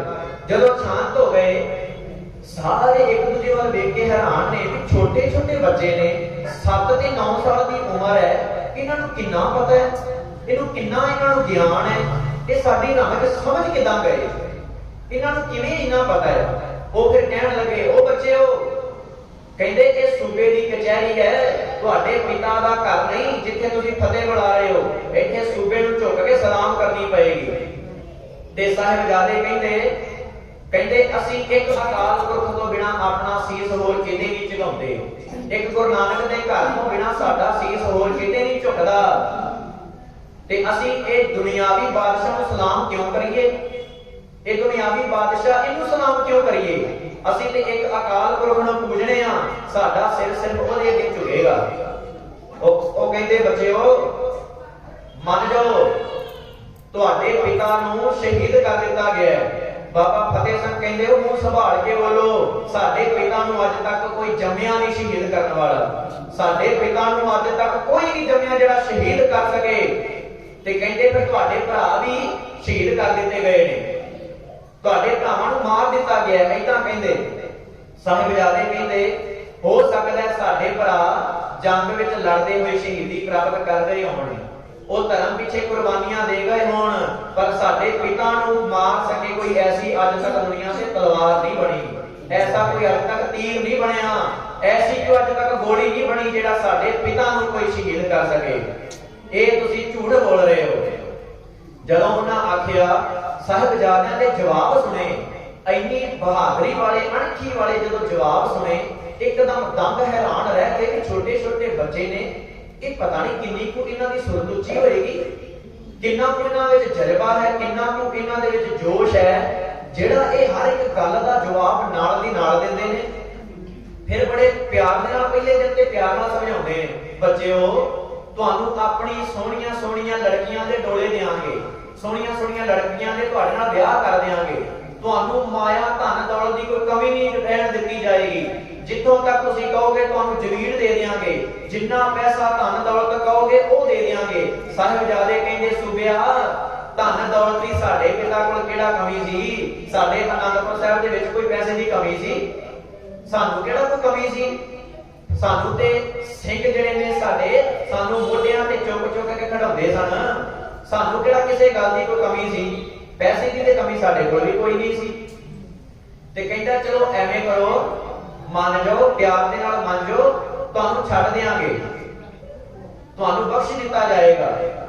ਸਾਹਿਬਜ਼ਾਦੇ ਕਹਿੰਦੇ ਇਹ ਨਹੀਂ ਹੋ ਸਕਦਾ, ਅਸੀਂ ਤੁਹਾਡੀ ਕੀਲ ਨਹੀਂ ਕਬੂਲ ਕਰਨੀ। ਪਹਿਲੇ ਦਿਨ ਸਮਝਾਇਆ ਪਿਆਰ ਨਾਲ, ਕਹਿੰਦੇ ਇਹਨਾਂ ਨੂੰ ਲੈ ਜਾਓ, ਫਿਰ ਜਾ ਕੇ ਠੰਡੇ ਬੁਰਜ ਵਿੱਚ ਬੰਦ ਕਰ ਦਿਓ, ਨਾ ਕੋਈ ਖਾਣ ਨੂੰ ਦਿਓ ਨਾ ਪੀਣ ਨੂੰ ਦਿਓ, ਕਿਉਂਕਿ ਗੰਗੂ ਦੇ ਘਰ ਹੀ ਜਿਹੜਾ ਪ੍ਰਸ਼ਾਦਾ ਛਕਿਆ ਸੀ 8 ਪੋਹ ਦੇ ਦਿਨ, ਉਸ ਤੋਂ ਬਾਅਦ 9 ਪੋਹ ਦੀ ਜਿਹੜੀ 9 ਪੋਹ ਦੀ ਰਾਤ ਕੱਢੀ ਮੋਰਿੰਡੇ ਖਾਣੇ, ਉਦੋਂ ਵੀ ਕੁਝ ਖਾਧਾ ਪੀਤਾ ਨਹੀਂ। 10 ਪੋਹ ਦੀ ਰਾਤ ਕੱਢੀ ਠੰਡੇ ਬੁਰਜ ਦੇ ਵਿੱਚ, ਉਦੋਂ ਵੀ ਕੁਝ ਖਾਧਾ ਪੀਤਾ ਨਹੀਂ। 11 ਪੋਹ ਦੀ ਰਾਤ ਕੱਢੀ, ਉਦੋਂ ਵੀ ਕੁਝ ਖਾਧਾ ਪੀਤਾ ਨਹੀਂ। 12 ਪੋਹ ਦੀ ਰਾਤ ਕੱਢੀ ਤੇ ਉਦੋਂ ਫਿਰ ਜਿਹੜਾ ਇੱਕ ਉਹਨਾਂ ਦਾ ਰਸੋਈਆ ਰੱਖਿਆ ਹੋਇਆ ਸੀ, ਉਹਨੇ ਲਿਆ ਕੇ ਮੋਤੀ ਰਾਮ ਮਹਿਰਾ ਜੀ, ਉਹਨੇ ਲਿਆ ਕੇ ਦੁੱਧ ਛਕਾਇਆ ਸੀ 12 ਪੋਹ ਦੀ ਰਾਤ। ਚਲੋ 11 ਪੋਹ ਦੀ ਰਾਤ ਫਿਰ ਨਿਕਲੀ ਵਾਪਸ, ਸਾਹਿਬਜ਼ਾਦੇ ਆਏ ਨੇ ਦਾਦੀ ਮਾਤਾ ਦੇ ਕੋਲ। ਦਾਦੀ ਮਾਤਾ ਨੇ ਪੁੱਛਿਆ, ਬੱਚਿਓ ਕਚਹਿਰੀ ਵਿੱਚ ਕੀ ਹੋਇਆ, ਕੀ ਸਵਾਲ ਜਵਾਬ ਹੋਏ? ਸਾਹਿਬਜ਼ਾਦੇ ਕਹਿੰਦੇ ਮਾਤਾ ਜੀ ਸਾਨੂੰ ਬੜੇ ਡਰਾਵੇ ਦਿੰਦੇ ਸੀ, ਸਾਨੂੰ ਬੜੇ ਲਾਲਚ ਦਿੰਦੇ ਸੀ, ਪਰ ਅਸੀਂ ਆਖਿਆ ਅਸੀਂ ਆਪਣੇ ਦਾਦੇ ਪਿਤਾ ਦੀ ਪੱਗ ਨੂੰ ਦਾਗ ਨਹੀਂ ਲਾਉਣਾ। ਸਾਡੇ ਦਾਦੇ ਪਿਤਾ ਨੇ ਹਿੰਦ ਧਰਮ ਦੀ ਰੱਖਿਆ ਲਈ ਆਪਣੀ ਕੁਰਬਾਨੀ ਕੀਤੀ ਸੀ, ਤੇ ਅਸੀਂ ਵੀ ਉਸੇ ਦਾਦੇ ਦੇ ਪੋਤਰੇ ਆ, ਅਸੀਂ ਕਿਦਾਂ ਡੋਲ ਜਾਈਏ, ਸਾਨੂੰ ਕਿਦਾਂ ਮਨਾ ਲਓਗੇ, ਅਸੀਂ ਵੀ ਡੋਲਣ ਵਾਲੇ ਥੋੜਾ। ਤੇ ਫਿਰ ਮਾਤਾ ਗੁਜਰ ਕੌਰ ਜੀ ਸਾਰੀ ਰਾਤ, ਕਿਉਂਕਿ ਇੰਨੀ ਠੰਡ ਦੇ ਵਿੱਚ, ਜਿੱਥੇ ਇੰਨੀ ਠੰਡ ਪੈ ਰਹੀ ਹੈ ਉੱਥੇ ਨੀਂਦ ਕਿਦਾਂ ਆ ਜਾਏਗੀ, ਕਿਉਂਕਿ ਨਾ ਕੋਈ ਗਰਮ ਕੋਈ ਕੱਪੜਾ ਹੈ, ਨਾ ਕੋਈ ਕੋਲ ਗਰਮ ਬਿਸਤਰ ਹੈ, ਤੇ ਫਿਰ ਕਿਦਾਂ ਨੀਂਦ ਆਏਗੀ। ਸਾਰੀ ਰਾਤ ਮਾਤਾ ਗੁਜਰ ਕੌਰ ਜੀ ਇੱਕ ਸਾਹਿਬਜ਼ਾਦੇ ਨੂੰ ਇਸ ਪਾਸੇ ਗਲ ਨਾਲ ਲਾਇਆ, ਇੱਕ ਸਾਹਿਬਜ਼ਾਦੇ ਨੂੰ ਦੂਜੇ ਪਾਸੇ ਗਲ ਨਾਲ ਲਾ ਕੇ ਆਪਣੀ ਛਾਤੀ ਦਾ ਨਿੱਘ ਦੇ ਕੇ ਸਾਰੀ ਰਾਤ ਆਪਣੇ ਦਾਦੇ ਦੀਆਂ, ਉਹਨਾਂ ਦੇ ਦਾਦੇ ਦੀਆਂ ਤੇ ਉਹਨਾਂ ਦੇ ਪਿਤਾ ਦੀਆਂ ਕਹਾਣੀਆਂ ਸੁਣਾਉਂਦੇ ਰਹੇ। ਤੇ ਇੱਕ ਤੁਹਾਡੇ ਦਾਦਾ ਜੀ ਏਦਾਂ ਕਰਦੇ ਸਨ, ਤੁਹਾਡੇ ਸਿੰਘ ਐਡੇ ਅਣਖੀ ਸਨ, ਐਡੀਆਂ ਸ਼ੂਰਵੀਰਾਂ ਦੀਆਂ ਕਹਾਣੀਆਂ ਸਾਰੀ ਰਾਤ ਸਾਖੀਆਂ ਨੂੰ ਸੁਣਾਈਆਂ। ਸਾਹਿਬਜ਼ਾਦਿਆਂ ਨੂੰ ਸਮਝ ਲਓ ਵੀ ਸਿੱਖੀ ਦੇ ਵਿੱਚ ਦ੍ਰਿੜ ਕਰ ਦਿੱਤਾ, ਪੱਕੇ ਕਰ ਦਿੱਤਾ ਵੀ ਸਾਹਿਬਜ਼ਾਦਿਓ ਵੇਖਿਓ ਮੇਰੇ ਬੱਚਿਓ ਕਿਤੇ ਡੋਲ ਨਾ ਜਾਇਓ, ਇਹ ਪੱਗ ਦਾ ਸਵਾਲ ਹੈ, ਤੁਹਾਡੇ ਦਾਦੇ ਦੀ ਇੱਜ਼ਤ ਦਾ ਸਵਾਲ ਹੈ, ਵੇਖਿਓ ਕਿਤੇ ਡੋਲ ਨਾ ਜਾਇਓ। ਨਹੀਂ ਦਾਦੀ ਜੀ ਅਸੀਂ ਨਹੀਂ ਡੋਲਦੇ। ਤੇ ਸਾਰੀ ਰਾਤ ਸਮਝਾਉਂਦੇ ਰਹੇ। ਅਗਲਾ ਦਿਨ ਜਦ ਹੋਇਆ ਸਪਾਈ ਫਿਰ ਲੈਣ ਆਏ। ਪਹਿਲੇ ਦਿਨ ਤੇ ਕਹਿੰਦੇ ਪਿਆਰ ਨਾਲ ਸਮਝਾਇਆ, ਹੁਣ ਦੂਜੇ ਦਿਨ ਕਹਿੰਦੇ ਕਰੜੇ ਹੋ ਕੇ ਸਮਝਾਵਾਂਗੇ। ਦੂਜਾ ਦਿਨ ਜਦ ਹੋਇਆ, ਜਦੋਂ ਫਿਰ ਸਪਾਈ ਲੈਣ ਆਏ, ਮਾਤਾ ਜੀ ਤਿਆਰ ਕਰੋ ਸੂਬੇ ਦੀ ਕਚਹਿਰੀ ਲੱਗੀ ਹੈ, ਦੁਬਾਰਾ ਬੁਲਾਇਆ। ਫਿਰ ਦੁਬਾਰਾ ਜਦੋਂ ਸਾਹਿਬਜ਼ਾਦਿਆਂ ਨੂੰ ਲੈ ਕੇ ਗਏ, ਫਿਰ ਕਚਹਿਰੀ ਲੱਗੀ, ਕਚਹਿਰੀ ਵਿੱਚ ਜਦੋਂ ਗਏ ਫਿਰ ਫਤਿਹ ਬੁਲਾਈ।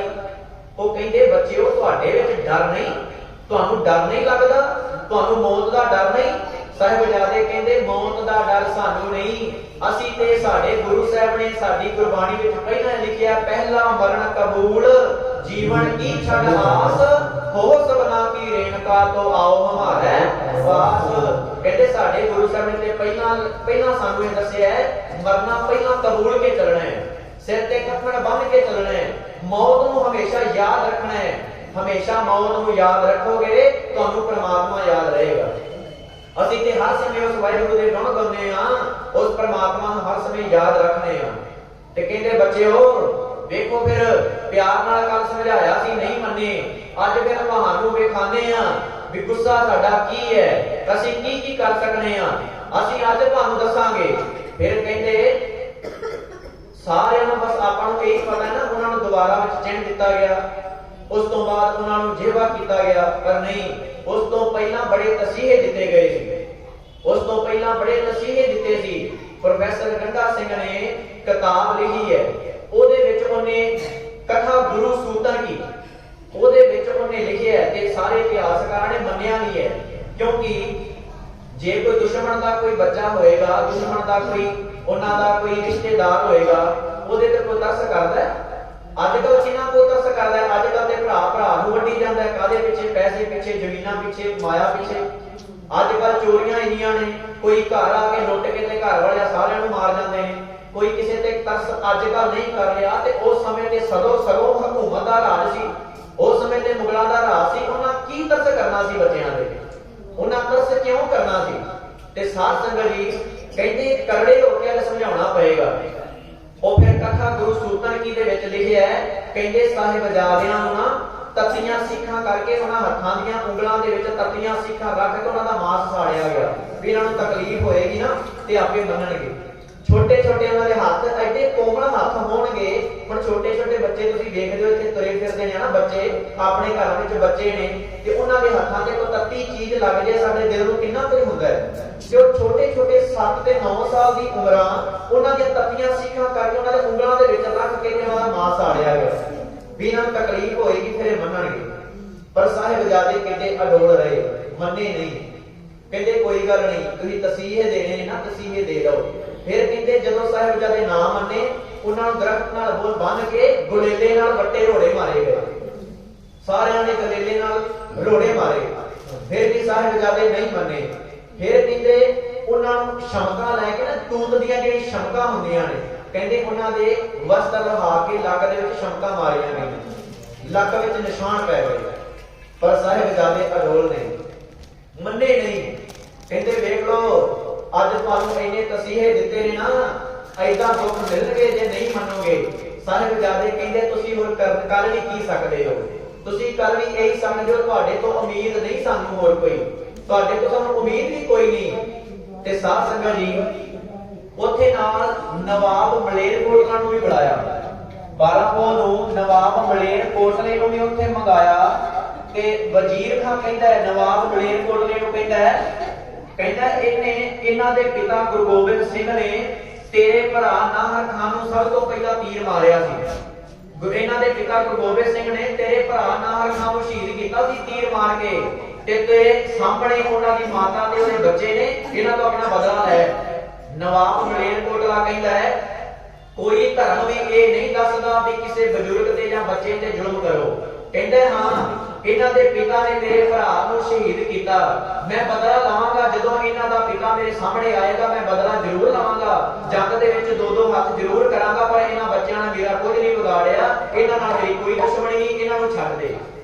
ਕਹਿੰਦਾ ਵੀ ਮੇਰੀ ਸਲਾਹ ਹੈ ਵਜੀਦਿਆ, ਸੂਬਿਆ ਤੈਨੂੰ ਵੀ ਮੇਰੀ ਸਲਾਹ ਹੈ, ਤੂੰ ਇਹਨਾਂ ਨੂੰ ਛੱਡ ਦੇ, ਇਹਨਾਂ ਬੱਚਿਆਂ ਦਾ ਕੋਈ ਕਸੂਰ ਨਹੀਂ, ਕਿਉਂਕਿ ਇਹ ਛੋਟੇ ਛੋਟੇ ਬੱਚੇ ਨੇ, ਇਹਨਾਂ ਦਾ ਕੀ ਕਸੂਰ ਹੈ।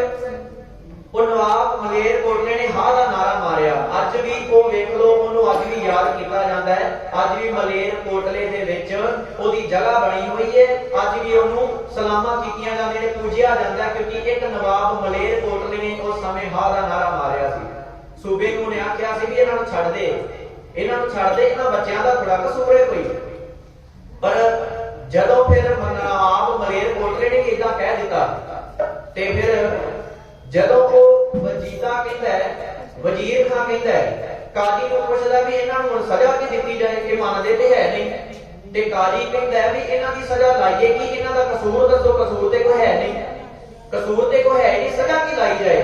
ਕੋਲ ਬੈਠਾ ਸੁੱਚਾ ਨੰਦ, ਸੁੱਚਾ ਨੰਦ ਉਹ ਕਹਿੰਦੇ ਸਪੋਲੀਆ ਐਡਾ ਸੀ, ਉਹ ਵਿੱਚ ਅੱਗ ਲਾਉਣ ਵਾਲਾ ਬੰਦਾ ਸੀ, ਕਿਉਂਕਿ ਵਿੱਚ ਬੜੇ ਹੁੰਦੇ ਨੇ ਅੱਗ ਲਾਉਣ ਵਾਲੇ ਸਾਰੇ। ਹੁਣ ਪਿੰਡ ਦੇ ਵਿੱਚ ਮੰਨ ਲਓ ਸ਼ਹਿਰ ਦੇ ਵਿੱਚ ਤੁਸੀਂ ਬੈਠੇ ਹੋ, ਸਾਰੇ ਸ਼ਹਿਰ ਦੇ ਵਿੱਚ ਤੁਹਾਡੇ ਦੋਸਤ ਮਿੱਤਰ ਨਹੀਂ ਹੋਣਗੇ, ਕੋਈ ਤੁਹਾਡਾ ਵੈਰੀ ਦੁਸ਼ਮਣ ਨਹੀਂ ਹੋਏਗਾ, ਕੋਈ ਤੁਹਾਡਾ ਏਦਾਂ ਦਾ ਨਹੀਂ ਹੋਏਗਾ ਜਿਹੜਾ ਤੁਹਾਨੂੰ ਵੇਖ ਨਹੀਂ ਸਕੇਗਾ, ਤੁਹਾਡੇ ਉਲਟ ਚੱਲੇਗਾ। ਸਾਰੇ ਤੁਹਾਡੇ ਮਿੱਤਰ ਨਹੀਂ ਹੁੰਦੇ, ਤੁਹਾਡੇ ਮੂੰਹ ਤੇ ਮਿੱਠਾ ਬੋਲਣ ਵਾਲੇ ਵੀ ਤੁਹਾਡੇ ਨਾਲ ਛੁਰੀਆਂ ਚਲਾ ਜਾਂਦੇ ਨੇ, ਕਈ ਇਦਾਂ ਦੇ ਹੁੰਦੇ ਨੇ। ਇਸ ਕਰਕੇ ਉਸ ਦੇ ਵਿੱਚ ਤੇ ਸੁੱਚਾ ਨੰਦ ਵੀ ਬੈਠਾ ਸੀ, ਉਹ ਕਹਿੰਦਾ ਮੈਂ ਹੁਣੇ ਤੈਅ ਕਰ ਲੈਣਾ, ਕਹਿੰਦਾ ਮੈਂ ਹੁਣੇ ਤੈਅ ਕਰਨਾ ਵੀ ਇਹਨਾਂ ਦਾ ਕਸੂਰ ਕੀ ਹੈ। ਉਹ ਕਹਿੰਦਾ ਬੱਚਿਓ ਮੰਨ ਲਓ ਜੇ ਤੁਹਾਨੂੰ ਛੱਡ ਦਿੱਤਾ ਜਾਏ ਫਿਰ ਤੁਸੀਂ ਕੀ ਕਰੋਗੇ। ਸਾਹਿਬਜ਼ਾਦੇ ਕਹਿੰਦੇ ਉਹ ਸੁੱਚਾ ਨੰਦ ਉਹ ਸਾਨੂੰ ਇਹ ਗੱਲ ਨਾ ਕਹਿ ਵੀ ਸਾਨੂੰ ਛੱਡ ਦਿੱਤਾ ਜਾਏ, ਸਾਨੂੰ ਝੂਠੇ ਦਿਲਾਸੇ ਨਾ ਦੇ, ਸਾਨੂੰ ਤੁਹਾਡਾ ਪਤਾ ਹੈ ਤੁਸੀਂ ਸਾਨੂੰ ਛੱਡਣਾ ਨਹੀਂ, ਤੁਸੀਂ ਛੱਡਣ ਜੋਗੇ ਨਹੀਂ ਸਾਨੂੰ, ਤੁਸੀਂ ਇਹ ਕੰਮ ਨਹੀਂ ਕਰ ਸਕਦੇ, ਸਾਨੂੰ ਛੱਡ ਦਿਓਗੇ ਇਹ ਤੇ ਹੋ ਹੀ ਨਹੀਂ ਸਕਦਾ। ਉਹ ਕਹਿੰਦਾ ਮੰਨ ਲਓ ਜੇ ਤੁਹਾਨੂੰ ਛੱਡ ਦਿੱਤਾ ਜਾਏ ਫਿਰ ਤੁਸੀਂ ਕੀ ਕਰੋਗੇ। ਸਾਹਿਬਜ਼ਾਦੇ ਕਹਿੰਦੇ ਜੇ ਤੁਸੀਂ ਸਾਨੂੰ ਛੱਡ ਵੀ ਦਿੱਤਾ ਨਾ, ਅਸੀਂ ਆਪਣੇ ਗੁਰੂ ਪਿਤਾ ਕੋਲ ਜਾਵਾਂਗੇ, ਗੁਰੂ ਪਿਤਾ ਕੋਲ ਜਾਵਾਂਗੇ, ਫੌਜਾਂ ਇਕੱਠੀਆਂ ਕਰਾਂਗੇ ਤੇ ਆ ਜਿਹੜਾ ਤੁਹਾਡਾ ਭੈੜੀ ਗੁੱਠੀ ਵਾਲਾ ਸੂਬਾ ਬੈਠਾ ਇਹਦੀ ਧੌਣ ਲਾਵਾਂਗੇ। ਉਹਦੇ ਸਾਹਮਣੇ ਆਖਿਆ, ਕਹਿੰਦਾ ਆ ਜਿਹੜਾ ਸੂਬਾ ਬੈਠਾ ਨਾ ਇਹਦੀ ਧੌਣ ਲਾਵਾਂਗੇ। ਤੇ ਜਦੋਂ ਇੰਨੀ ਗੱਲ ਆਖੀ ਤੇ ਉਹ ਸਾਰੇ ਹੈਰਾਨ ਹੋ ਗਏ ਵੀ ਇਹਨਾਂ ਦੇ ਇੰਨੇ ਜਿਗਰੇ ਛੋਟੇ ਛੋਟੇ ਹੈ ਨੇ ਤੇ ਸੂਬੇ ਦੇ ਮੂੰਹ ਤੇ ਸੂਬੇ ਨੂੰ ਇਦਾਂ ਕਹੀ ਜਾਂਦੇ ਨੇ। ਤੇ ਕਹਿੰਦੇ ਫਿਰ ਜੇ ਤੁਸੀਂ ਫੜੇ ਗਏ, ਜੇ ਸੂਬੇ ਨੂੰ ਮਾਰਨ ਆਏ ਤੁਸੀਂ ਫਿਰ ਕਾਬੂ ਆ ਗਏ, ਫਿਰ ਫੜੇ ਗਏ, ਫਿਰ ਕੀ ਕਰੋਗੇ।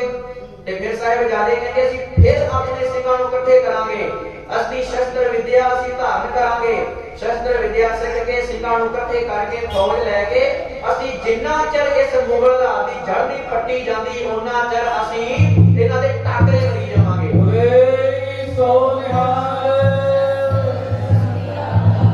ਅਸੀਂ ਉਹਨਾਂ ਚਿਰ ਹਾਰ ਨਹੀਂ ਮੰਨਣੀ ਜਿੰਨਾ ਚਿਰ ਮੁਗਲ ਰਾਜ ਦੀ ਜੜ ਨਹੀਂ ਪੱਟੀ ਜਾਂਦੀ, ਜਿੰਨਾ ਚਿਰ ਇਸ ਵਜੀਦੇ ਦਾ ਜਿਹੜਾ ਇਹ ਮੁਗਲ ਰਾਜ ਹੈ ਖਤਮ ਨਹੀਂ ਕਰ ਦਿੰਦੇ ਉਹਨਾਂ ਚਿਰ ਅਸੀਂ ਬਹਿਣਾ ਨਹੀਂ, ਅਸੀਂ ਚੁੱਪ ਕਰਕੇ ਨਹੀਂ ਬਹਿਣਾ। ਜਦੋਂ ਇੰਨੀ ਗੱਲ ਆਖੀ ਸਾਰਿਆਂ ਦੇ ਮੂੰਹ ਤੋਂ ਜਿਹੜਾ ਵਜੀਦਾ ਸੀ ਉਹਦੇ ਮੂੰਹ ਵਿੱਚ ਨਿਕਲਿਆ ਵੀ ਬਾਗੀ, ਇਹ ਬਾਗੀ ਨੇ, ਇਹ ਬਾਗੀ ਕਰਾਰ ਇਹਨਾਂ ਦਿੱਤਾ ਜਾਏ ਤੇ ਹੁਣ ਕਾਜੀ ਸਾਹਿਬ ਹੁਣ ਫਤਵਾ ਲਾਓ, ਹੁਣ ਫਤਵਾ ਲਾਓ ਇਹ ਬਾਗੀ ਨੇ। ਤੇ ਜਦੋਂ ਫਿਰ ਇੰਨੀ ਗੱਲ ਆਖੀ ਤੇ ਕਾਜੀ ਨੇ ਫਤਵਾ ਲਾਇਆ ਵੀ ਇਹਨਾਂ ਨੂੰ ਜਿੰਦਿਆਂ ਨੂੰ ਦੀਵਾਰਾਂ ਵਿੱਚ ਨੀਹਾਂ ਵਿੱਚ ਚਿਣ ਦਿੱਤਾ ਜਾਏ। ਜਦੋਂ ਇਹ ਫਤਵਾ ਲਾਇਆ ਫਿਰ ਜਦੋਂ ਵਾਪਸ ਭੇਜਿਆ ਕਹਿੰਦੇ ਕੱਲ ਨੂੰ ਇਹਨਾਂ ਨੂੰ ਨੀਹਾਂ ਵਿੱਚ ਚਿਣਿਆ ਜਾਏਗਾ। 13 ਪੋਹ ਵਾਲੇ ਦਿਨ 12 ਪੋਹ ਦਾ ਦਿਨ ਫਿਰ ਲੰਘਿਆ ਤੇ ਜਦੋਂ ਫਿਰ ਵਾਪਸ ਲੈ ਕੇ ਠੰਡੇ ਬੁਰਜ ਵਿੱਚ ਮਾਤਾ ਗੁਜਰ ਕੌਰ ਜੀ ਕੋਲ ਗਏ ਨੇ, ਸਾਹਿਬਜ਼ਾਦੇ ਗਏ ਨੇ, ਮਾਤਾ ਗੁਜਰ ਕੌਰ ਜੀ ਨੇ ਫਿਰ ਵੇਖਿਆ ਵੀ ਅੱਜ ਮੇਰੇ ਸਾਹਿਬਜ਼ਾਦੇ ਆ ਗਏ।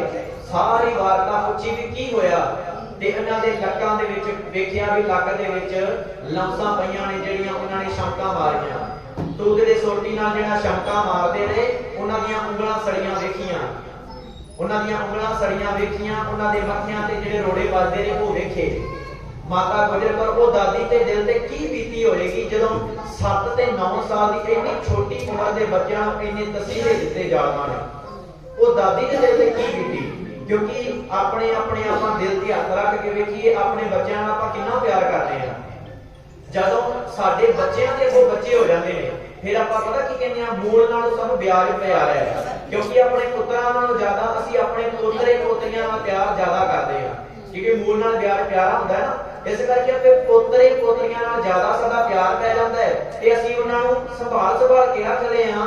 ਰਾਤ ਨੂੰ ਵੀ ਜੇ ਕਦੇ ਸਾਡੇ ਬੱਚਿਆਂ ਦੀ ਲੱਤ ਬਾਂਹ ਕੇ ਬਾਹਰ ਕੰਬਲ ਚੋਂ ਹੋ ਜਾਏ ਅਸੀਂ ਵਲੇਟ ਰੱਖਦੇ, ਇਹਨਾਂ ਨੂੰ ਠੰਡ ਨਾ ਲੱਗ ਜਾਏ, ਇਹਨਾਂ ਨੂੰ ਠੰਡ ਨਾ ਲੱਗ ਜਾਏ, ਇਹ ਬਿਮਾਰ ਨਾ ਹੋ ਜਾਣ। ਤੇ ਵੇਖੋ ਉਸ ਦਾਦੀ ਦੇ ਦਿਲ ਤੇ ਕੀ ਬੀਤੀ ਹੋਏਗੀ ਜਦੋਂ ਉਹਨਾਂ ਨੇ ਵੇਖਿਆ ਉਹਨਾਂ ਦੀ ਲੱਕ ਦੇ ਵਿੱਚ ਲਮਸਾਂ ਪਈਆਂ ਨੇ, ਉਂਗਲਾਂ ਉਹਨਾਂ ਦੀਆਂ ਸੜੀਆਂ ਹੋਈਆਂ ਨੇ ਤੇ ਉਹਨਾਂ ਦੇ ਮੱਥਿਆਂ ਤੇ ਵੀ ਮੂੰਹ ਤੇ ਨਿਸ਼ਾਨ ਪਏ ਨੇ ਜਦੋਂ ਰੋੜੇ ਮਾਰਦੇ ਸੀ ਗੁਲੇਲਿਆਂ ਦੇ ਨਾਲ। ਤੇ ਮਾਤਾ ਗੁਜਰ ਕੌਰ ਜੀ ਨੇ ਫਿਰ ਵੀ ਹੌਸਲਾ ਦਿੰਦੇ ਆਖਿਆ, ਸਾਹਿਬਜ਼ਾਦਿਓ ਮੇਰੇ ਬੱਚਿਓ ਤੁਹਾਨੂੰ ਦਰਦ ਤੇ ਨਹੀਂ ਹੋਇਆ, ਤੁਹਾਨੂੰ ਪੀੜ ਤੇ ਨਹੀਂ ਹੋਈ। ਅੱਗੋਂ ਸਾਹਿਬਜ਼ਾਦੇ ਕਹਿੰਦੇ ਨਹੀਂ ਮਾਤਾ ਜੀ ਕੋਈ ਗੱਲ ਨਹੀਂ, ਉਹ ਜਿੰਨੇ ਮਰਜ਼ੀ ਤਸੀਹੇ ਦੇ ਲੈਣ ਅਸੀਂ ਆਪਣੇ ਦਾਦੇ ਪਿਤਾ ਦੀ ਪੱਗ ਨੂੰ ਦਾਗ ਨਹੀਂ ਲੱਗਣ ਦੇਣਾ, ਅਸੀਂ ਦਾਗ ਨਹੀਂ ਲੱਗਣ ਦਿਆਂਗੇ ਜਿੰਨੇ ਮਰਜ਼ੀ ਤਸੀਹੇ ਦੇ ਲੈਣ। ਮਾਤਾ ਗੁਜਰ ਕੌਰ ਜੀ ਫਿਰ ਸਾਰੀ ਰਾਤ ਉਹਨਾਂ ਨੂੰ ਨਿੱਘ ਦਿੱਤਾ, ਆਪਣੀ ਝੋਲੀ ਵਿੱਚ ਲੈ ਕੇ ਉਹਨਾਂ ਨੂੰ ਬੈਠ ਕੇ ਸਾਰੀ ਰਾਤ ਉਹਨਾਂ ਨੂੰ ਸਾਖੀਆਂ ਸੁਣਾਉਂਦੇ ਨੇ। ਤੇ ਇਧਰ ਪੌੜੀ ਲਾ ਕੇ ਠੰਡੇ ਬੁਰਜ ਨੂੰ ਮੋਤੀ ਰਾਮ ਮਹਿਰਾ ਜੀ ਦੁੱਧ ਪਿਆਉਣ ਵਾਸਤੇ ਆਏ। ਗਰਮ ਕੱਪੜੇ ਦੀ ਬੁੱਕਲ ਮਾਰੀ ਹੋਈ ਹੈ। ਜਦੋਂ ਆਏ ਮਾਤਾ ਗੁਜਰ ਕੌਰ ਜੀ ਕਹਿੰਦੇ ਕੌਣ ਹੈ? ਉਹ ਕਹਿੰਦੇ ਮਾਤਾ ਜੀ ਮੈਂ ਇੱਕ ਨਿਮਾਣਾ ਜਿਹਾ ਸੇਵਕ ਹਾਂ, ਮੈਂ ਤੁਹਾਡੇ ਬੱਚਿਆਂ ਵਾਸਤੇ ਤੇ ਤੁਹਾਡੇ ਵਾਸਤੇ ਦੁੱਧ ਲੈ ਕੇ ਆਇਆ ਤੇ ਤੁਸੀਂ ਕਿਰਪਾ ਕਰੋ ਮੇਰੀ ਇਹ ਸੇਵਾ ਸਤਿਕਾਰ ਕਰੋ। ਤੇ ਮਾਤਾ ਗੁਜਰ ਕੌਰ ਜੀ ਦੇ ਕੋਲ ਬਹਿ ਕੇ ਉਹਨੇ ਦੁੱਧ ਛਕਾਇਆ ਤੇ ਦੁੱਧ ਛਕਾ ਕੇ ਭਾਂਡੇ ਲੈ ਕੇ ਗਿਆ। ਉਹ ਕਹਿੰਦਾ ਮਾਤਾ ਜੀ ਤੁਹਾਡੇ ਬੱਚੇ ਭੁੱਖੇ ਨੇ, ਉਹਨਾਂ ਕੁਝ ਨਹੀਂ ਖਾਦਾ ਕਿੰਨੇ ਦਿਨਾਂ ਤੋਂ ਉਹਨਾਂ ਕੁਝ ਨਹੀਂ ਖਾਦਾ ਤੇ ਮੇਰੇ ਘਰ ਵਿੱਚ ਵੀ ਕੋਈ ਰੋਟੀ ਨਹੀਂ ਪੱਕੀ, ਮੇਰੇ ਛੋਟੇ ਛੋਟੇ ਬੱਚੇ ਨੇ ਉਹਨਾਂ ਵੀ ਕੁਝ ਨਹੀਂ ਖਾਦਾ। ਮੇਰੇ ਬੱਚੇ ਕਹਿੰਦੇ ਵੀ ਮਾਤਾ ਗੁਜਰ ਕੌਰ ਤੇ ਉਹਨਾਂ ਦੇ ਸਾਹਿਬਜ਼ਾਦਿਆਂ ਨੇ ਕੁਝ ਨਹੀਂ ਖਾਦਾ ਤੇ ਅਸੀਂ ਵੀ ਕੁਝ ਨਹੀਂ ਖਾਣਾ, ਤੇ ਤਾਂ ਕਰਕੇ ਮੈਂ ਤੁਹਾਡੇ ਵਾਸਤੇ ਦੁੱਧ ਦੀ ਸੇਵਾ ਲੈ ਕੇ ਆਇਆ, ਕਿਰਪਾ ਕਰੋ ਇਹ ਸਵੀਕਾਰ ਕਰੋ ਮਾਤਾ ਜੀ।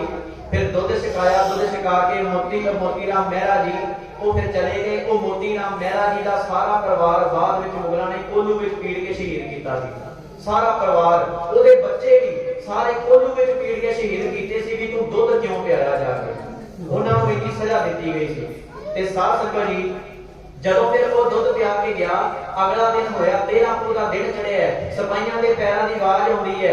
ਮਾਤਾ ਗੁਜਰ ਕੌਰ ਜੀ ਦੇ ਕੰਨਾਂ ਦੇ ਵਿੱਚ ਆਵਾਜ਼ ਪਈ। ਮਾਤਾ ਗੁਜਰ ਕੌਰ ਜੀ ਉੱਠੇ ਨੇ। ਉਹਨਾਂ ਨੇ ਮਾਤਾ ਗੁਜਰ ਕੌਰ ਜੀ ਕਿਉਂਕਿ ਰਾਤ ਨੀਂਦ ਤੇ ਪਈ ਨਹੀਂ, ਬੱਚਿਆਂ ਨੂੰ ਲੈ ਕੇ ਗੋਦੀ ਵਿੱਚ ਸਾਰੀ ਰਾਤ ਉਹਨਾਂ ਨੂੰ ਸਾਖੀਆਂ ਸੁਣਾਉਂਦੇ ਰਹੇ ਨੇ। ਤੇ ਮਾਤਾ ਗੁਜਰ ਕੌਰ ਜੀ ਦੇ ਇੱਕਦਮ ਕੰਨਾਂ ਵਿੱਚ ਸਿਪਾਹੀਆਂ ਦੇ ਪੈਰਾਂ ਦੀ ਆਵਾਜ਼ ਪਈ।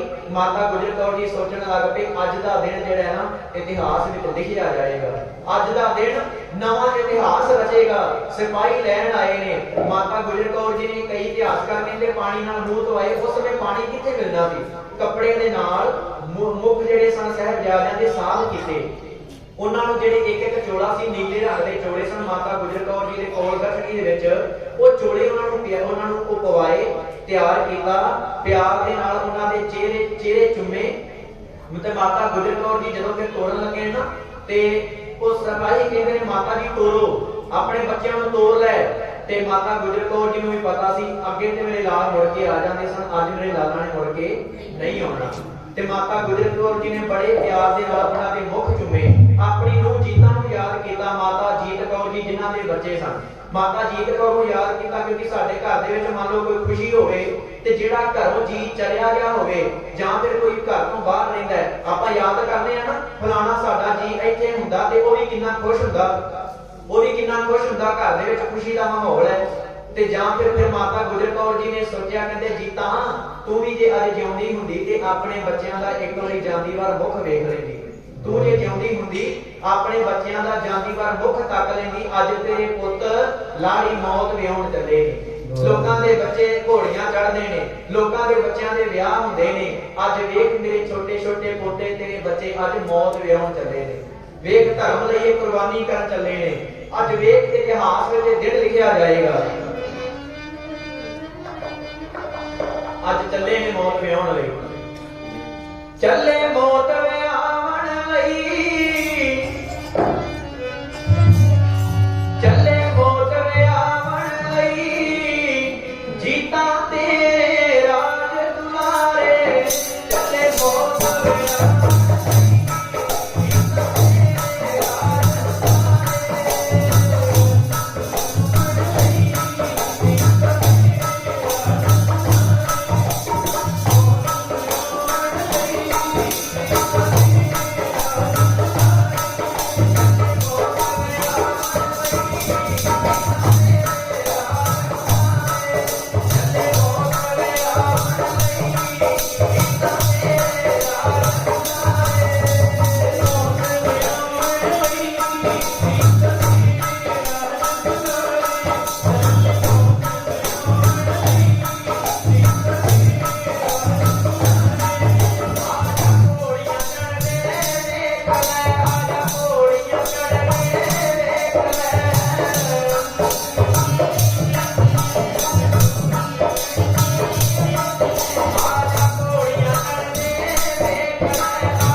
साध संगत जी माता गुजर कौर जी ने फिर उन्होंने हस के जो विद्या करन लगे मत्थे चुमे छोटियां छोटियां सिरां ते कलगियां सजाइयां ते मत्थे चुम के कहते आओ तुम्हें तोड़ने से पहले गले से लगा तो लो, सिरों में करूं कंघी, सिरों में करूं कंघी, सोनी दस्तार सजा तो लो, नन्हे नन्हे सिरों पर कलगी सजा तो लो, बेटा आओ तुम मरने से पहले दूल्हा बना तो लो। माता गुजर कौर कहंदे ते साध संगत जी जदों फिर तोड़ रहे ने ना कहते अगे जाके थोड़ा जिहा मुड़ के पिछे बाबा फतेह सिंह ने देखिया, ये नहीं भी डर गए। बाबा फतेह सिंह ने पिछे देखिया माता गुजर कौर वाल, पिछे मुड़ के देखिया ते कहते शायद उस समय कहता है भी बाबा फतेह सिंह ने पिछे मुड़ के देखिया भी कहता है बाबा फतेह सिंह कहते दादी माता मैनू ते वीरे जुझार नूं तुसीं कदे कल्लिया नहीं छड्डिया, जे ਅਸੀਂ ਕਿਤੇ ਖੇਡਣ ਜਾਂਦੇ ਸੀ ਸਾਡੇ ਪਿੱਛੇ ਪਿੱਛੇ ਤੁਸੀਂ ਆਉਂਦੇ ਸੀ, ਸਾਨੂੰ ਰੋਟੀ ਖਵਾਉਂਦੇ ਸੀ, ਖਾਣਾ ਖਵਾਉਂਦੇ ਸੀ ਤਾਂ ਵੀ ਇਕੱਠਿਆਂ ਨੂੰ ਖਵਾਉਂਦੇ ਸੀ, ਸਾਨੂੰ ਕਦੇ ਆਪਣੇ ਤੋਂ ਦੂਰ ਨਹੀਂ ਸੀ ਕਰਦੇ। ਦਾਦੀ ਮਾਤਾ ਅਸੀਂ ਤੇ ਚੱਲੇ ਆ, ਤੁਸੀਂ ਵੀ ਦੇਰ ਨਾ ਲਾਇਓ, ਸਾਡੇ ਪਿੱਛੇ ਪਿੱਛੇ ਆ ਜਾਇਓ, ਤੁਸੀਂ ਦੇਰ ਨਾ ਲਾਇਓ, ਸਾਡੇ ਪਿੱਛੇ ਪਿੱਛੇ ਆ ਜਿਓ, ਤੁਸੀਂ ਵੀ ਸਾਡਾ ਨਹੀਂ ਤੇ ਸੱਚਖੰਡ ਜਾ ਕੇ ਦਿਲ ਨਹੀਂ ਲੱਗਣਾ, ਤੁਹਾਡੇ ਬਿਨਾਂ ਦਿਲ ਨਹੀਂ ਲੱਗੇਗਾ। ਦਾਦੀ ਮਾਤਾ ਜਦੋਂ ਫਿਰ ਤੁਰੇ ਸਫਾਈ ਲੈ ਕੇ ਗਏ ਤੇ ਜਾ ਕੇ ਨੀਹਾਂ ਵਿੱਚ ਖੜੇ ਕਰਤਾ, ਨੀਹਾਂ ਵਿੱਚ ਖੜਾਤਾ, ਫਿਰ ਪੁੱਛਦੇ ਨੇ ਕਾਜੀ ਆ ਕੇ ਪੁੱਛਦਾ ਬੱਚਿਓ ਈਨ ਕਬੂਲ ਹੈ? ਕਹਿੰਦੇ ਨਹੀਂ ਮਰਨਾ ਕਬੂਲ ਹੈ, ਤੁਹਾਡੀ ਈਨ ਨਹੀਂ ਕਬੂਲ, ਕਿਉਂਕਿ ਗੁਰੂ ਸਾਹਿਬ ਜੀ ਦਾ ਇੱਕ ਸਿਧਾਂਤ ਰਿਹਾ ਹੈ। ਗੁਰੂ ਨਾਨਕ ਦੇਵ ਮਹਾਰਾਜ ਤੋਂ ਲੈ ਕੇ ਗੁਰੂ ਗੋਬਿੰਦ ਸਿੰਘ ਮਹਾਰਾਜ ਤੱਕ ਹੁਣ ਗੁਰੂ ਗ੍ਰੰਥ ਸਾਹਿਬ ਮਹਾਰਾਜ ਨੇ ਸ਼ੁਰੂ ਤੋਂ ਸਿੱਖ ਧਰਮ ਦਾ ਇਹ ਸਿਧਾਂਤ ਰਿਹਾ ਕਿਸੇ ਨਾਲ ਧੱਕਾ ਨਹੀਂ ਹੋਣ ਦੇਣਾ, ਕਿਸੇ ਨਾਲ ਧੱਕਾ ਨਹੀਂ ਹੋਣ ਦੇਣਾ, ਕਿਉਂਕਿ ਗੁਰੂ ਤੇਗ ਬਹਾਦਰ ਮਹਾਰਾਜ ਨੂੰ ਜਦੋਂ ਸ਼ਹੀਦ ਕਰਨ ਲੱਗੇ ਸੀ ਨਾ ਚਾਂਦਨੀ ਚੌਂਕ ਦੇ ਵਿੱਚ, ਉਦੋਂ ਵੀ ਜਲਾਦਾਂ ਨੇ ਪੁੱਛਿਆ ਸੀ, ਉਹਨਾਂ ਪੁੱਛਿਆ ਕਹਿੰਦੇ ਪਹਿਲੇ ਜਾਮੇ ਦੇ ਵਿੱਚ ਜਦੋਂ ਗੁਰੂ ਨਾਨਕ ਦੇਵ ਮਹਾਰਾਜ ਨੂੰ ਜਨੇਊ ਪਾਉਣ ਲੱਗੇ ਸੀ ਉਦੋਂ ਗੁਰੂ ਨਾਨਕ ਦੇਵ ਮਹਾਰਾਜ ਨੇ ਜਨੇਊ ਪਾਇਆ ਨਹੀਂ, ਹੁਣ ਜਦੋਂ ਮੁਗਲ ਜਿਹੜੇ ਰਲ ਕੇ ਜਨੇਊ ਲਾਉਂਦੇ ਪਏ ਹੁਣ ਤੁਸੀਂ ਰਹਿਣ ਨਹੀਂ ਦਿੰਦੇ। ਤੇ ਉਸ ਸਮੇਂ ਗੁਰੂ ਤੇਗ ਬਹਾਦਰ ਮਹਾਰਾਜ ਨੇ ਕਿਹਾ, ਮਹਾਰਾਜ ਕਹਿੰਦੇ ਉਦੋਂ ਗੁਰੂ ਨਾਨਕ ਦੇਵ ਮਹਾਰਾਜ ਨੂੰ ਧੱਕੇ ਨਾਲ ਪਾਇਆ ਜਾ ਰਿਹਾ ਸੀ, ਉਹਨਾਂ ਧੱਕਾ ਹੋਣ ਨਹੀਂ ਦਿੱਤਾ, ਹੁਣ ਧੱਕੇ ਦੇ ਨਾਲ ਲਾਇਆ ਜਾ ਰਿਹਾ ਤੇ ਹੁਣ ਅਸੀਂ ਧੱਕਾ ਹੋਣ ਨਹੀਂ ਦੇਣਾ। ਕਹਿੰਦੇ ਅਸੀਂ ਧੱਕੇ ਦੇ ਖਿਲਾਫ ਆ, ਪਿਆਰ ਨਾਲ ਜਿਹਨੂੰ ਮਰਜ਼ੀ ਆਪਣੇ ਨਾਲ ਰਲਾ ਲਓ ਪਰ ਧੱਕੇ ਨਾਲ ਨਹੀਂ, ਧੱਕੇ ਨਾਲ ਨਹੀਂ। ਇਸ ਕਰਕੇ ਸਾਹਿਬਜ਼ਾਦੇ ਕਹਿੰਦੇ ਸਾਨੂੰ ਤੁਹਾਡੀ ਈਨ ਕਬੂਲ ਨਹੀਂ। ਤੇ ਜਦੋਂ ਫਿਰ ਦੀਵਾਰ ਬਣਾਣੀ ਸ਼ੁਰੂ ਕੀਤੀ ਨਾ, ਇੱਕ ਇੱਕ ਇੱਟ ਲਾਈ ਜਾ ਰਹੇ ਨੇ, ਜਦੋਂ ਇੱਥੇ ਆ ਗੋਡੇ ਆਏ, ਚੱਪਣੀਆਂ ਆਈਆਂ ਗੋਡਿਆਂ ਦੀਆਂ ਤੇ ਇੱਟ ਲੱਗਿਆ ਭੰਨਣ ਮਿਸਤਰੀ, ਇੱਟ ਜਦੋਂ ਭੰਨਣ ਲੱਗਾ ਸਾਹਿਬਜ਼ਾਦੇ ਕਹਿੰਦੇ ਇੱਟ ਕਿਉਂ ਭੰਨਦਾ ਹੈ, ਇੱਟ ਕਾਹਦੇ ਲਈ ਭੰਨਦਾ ਹੈ? ਕਹਿੰਦਾ ਇੱਥੇ ਗੋਡੇ ਆ ਗਏ, ਤੁਹਾਡੇ ਚੱਪਣੀਆਂ ਆ ਗਈਆਂ, ਇਸ ਕਰਕੇ ਇੱਟ ਭੰਨਣੀ ਪਏਗੀ। ਸਾਹਿਬਜ਼ਾਦੇ ਕਹਿੰਦੇ ਤੂੰ ਇੱਟ ਨਾ ਭੰਨ, ਇਹ ਕੋਈ ਤੂੰ ਆਮ ਕੰਧ ਨਹੀਂ ਉਸਾਰ ਰਿਹਾ, ਇਹ ਤੂੰ ਸਿੱਖੀ ਦੀ ਕੰਧ ਉਸਾਰ ਰਿਹਾ, ਇੱਥੇ ਇੱਟ ਨਾ ਭੰਨ, ਇੱਟਾਂ ਦੀ ਥਾਂ ਤੇ ਸਾਡੀਆਂ ਇੰਨੀਆਂ ਚੱਪਣੀਆਂ ਹੀ ਲਾ ਦੇ। ਬੋਲੇ ਸੋ ਨਿਹਾਲ। ਕਹਿੰਦੇ ਸਾਡੀਆਂ ਚੱਪਣੀਆਂ ਲਾ ਦੇ, ਇੱਟ ਭੰਨੀ ਹੋਈ ਇੱਟ ਇਸ ਦੀਵਾਰ ਦੇ ਵਿੱਚ ਨਾ ਲਾ ਦੇ ਕਿਤੇ। ਤੇ ਸਾਧ ਸੰਗਤ ਜੀ ਕਹਿੰਦੇ ਰੰਬੀਆਂ ਲੈ ਕੇ ਉਹਨਾਂ ਦੀਆਂ ਗੋਡਿਆਂ ਦੀਆਂ ਚੱਪਣੀਆਂ ਛਿੱਲ ਦਿੱਤੀਆਂ ਗਈਆਂ। 7 ਤੇ 9 ਸਾਲ ਦੀ ਉਮਰ ਖੜੇ ਨੇ ਦੀਵਾਰ ਦੇ ਵਿੱਚ, ਨੀਂਹ ਵਿੱਚ ਖੜੇ ਨੇ, ਉਹਨਾਂ ਦੀਆਂ ਰੰਬੀਆਂ ਲੈ ਕੇ ਉਹਨੀਆਂ ਚੱਪਣੀਆਂ ਛਿੱਲ ਦਿੱਤੀਆਂ ਗਈਆਂ। ਮਾਸ ਜਿਹੜਾ ਉੱਥੋਂ ਅੱਡ ਹੋਇਆ ਤੇ ਖੂਨ ਸਿਮਦਾ ਹੈ ਤੇ ਫਿਰ ਵੀ ਖੜੇ ਨੇ ਅਡੋਲ। ਤੇ ਕੰਧ ਜਦੋਂ ਬਣਾਈ ਹੈ, ਜਦੋਂ ਕੰਧ ਬਣਾਈ ਉੱਚੀ ਸਾਰੀ ਸਾਹਿਬਜ਼ਾਦਿਆਂ ਨੇ ਜਕਾਰਾ ਛੱਡਿਆ, ਬੋਲੇ ਸੋ ਨਿਹਾਲ।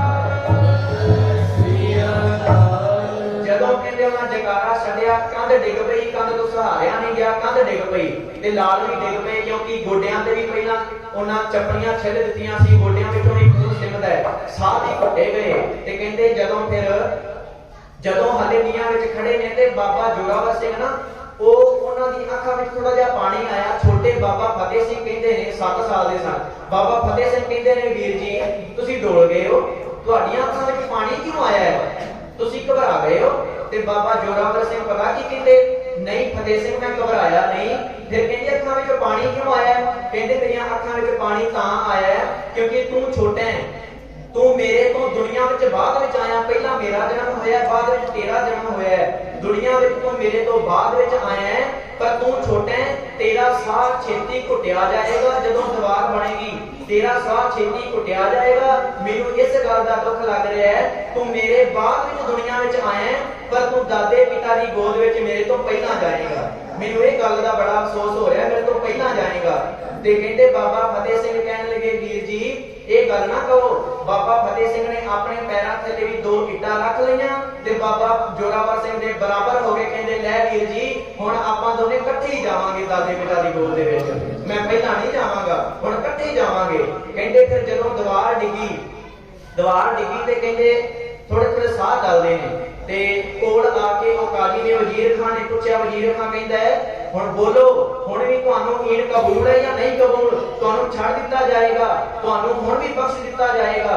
वजीरे ने कहा इन्हां दे पैरां दीयां तलियां चसो, हत्थां दीयां तलियां चसो, मालिश करो, इन्हां होश विच लियाओ। कहंदे इन्हां दीयां तलियां चसियां गईयां, होश विच थोड़ा जिहा लिआंदा, थोड़ी जी होश आई, कान विच जाके वजीर खान कहंदा साहिबजादे हो हुण भी मंन जाओ, तुहाडी जान बख्श दित्ती जाएगी, ईण कबूल है या नहीं। साहिबजादियां तो कहंदे उस समय बोलिया ते नहीं गया, पर उन्होंने अपनी धौन नूं नां दे विच हिला दिता। कहंदे सूबिया तेरी ईण हुण भी कबूल नहीं, उन्हां नां दे विच अपनी धौन हिला दित्ती, नहीं बोलिया गया। फिर उन्हें साहिबजादियां नाल की कीता, इत्थों तक ही बस नहीं, कहंदा कोई है जलाद, इन्हां दा कतल कीता जाएगा। कोई जलाद नेड़े नहीं सी आउंदा भी छोटे छोटे बच्चों नूं दुख देण ते किहदा दिल करदा है, क्योंकि जलाद जिहड़े ने कोई काम नहीं कर सकदे ने। फिर समाने दे 2 जलाद सन, समाने दे 2 जलाद सन ते कहंदे फिर शासर बेग बाशर बेग ये दोने आए, अगे आए ते कहंदे वजीरिया तेरी कचहरी दे विच साडा पुराना केस चलदा है, ओ केस माफ कर दे, ये काम ਅਸੀਂ कर दिंदे आ। कहंदे फिर वो केस कहंदा जाओ तुहाडा केस माफ कीता, इन्हां नूं कतल करो। कतल पता किदां कीता, 7 ते 9 साल की उम्र, ਵੱਡੇ ਵੱਡੇ ਹਾਥੀਆਂ ਵਰਗੇ ਉਹ ਸ਼ਾਸਨ ਬਾਸ਼ਰ ਦੇਖ ਲਈ ਸ਼ਰੀਰ, ਹਾਥੀਆਂ ਵਰਗੇ ਸ਼ਰੀਰ ਲੈ ਕੇ ਉਹਨਾਂ ਦੀ ਛਾਤੀ ਤੇ ਬਹਿ ਗਏ ਤੇ ਚਾਕੂ ਲੈ ਕੇ ਉਹਨਾਂ ਦੀ ਧੌਣ ਤੇ ਰੱਖ ਕੇ ਤੇ ਉਹਨਾਂ ਨੂੰ ਧੌਣ ਤੇ ਸਾਹ ਲਾਗ ਨੂੰ ਐਵੇਂ ਹੌਲੀ ਹੌਲੀ ਕਰਕੇ ਵੱਢਿਆ। ਹੌਲੀ ਹੌਲੀ ਕਰਕੇ ਥੋੜਾ ਜਿਹਾ ਕੱਟ ਲਾਤਾ, ਖੂਨ ਨਿਕਲਦਿਆਂ ਫਿਰ ਹੌਲੀ ਹੌਲੀ ਕਹਿੰਦੇ ਬਾਬਾ ਜੋਰਾਵਰ ਸਿੰਘ ਤੇ ਨਾਲ ਦੀ ਨਾਲ ਹੀ ਸੱਚਖੰਡ ਚਲੇ ਗਏ, ਸ਼ਹੀਦ ਹੋ ਗਏ। ਪਰ ਛੋਟੇ ਬਾਬਾ ਫਤਿਹ ਸਿੰਘ ਕਹਿੰਦੇ पौने 11 मिनट वो पैर उन्होंने हिलते रहे थे, पौने 11 मिनट के बाद जाके शहीद होए। पौने 11 मिनट पैर हिलाते रहे।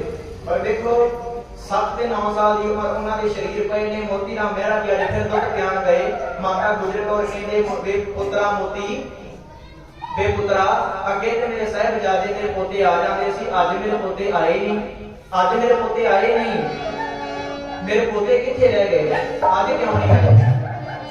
ते ओ रोंदा है, अखां विचों पानी वगदा है, रोंदा कहंदा माता जी की दसां तेरियां सोहणिया लालां ने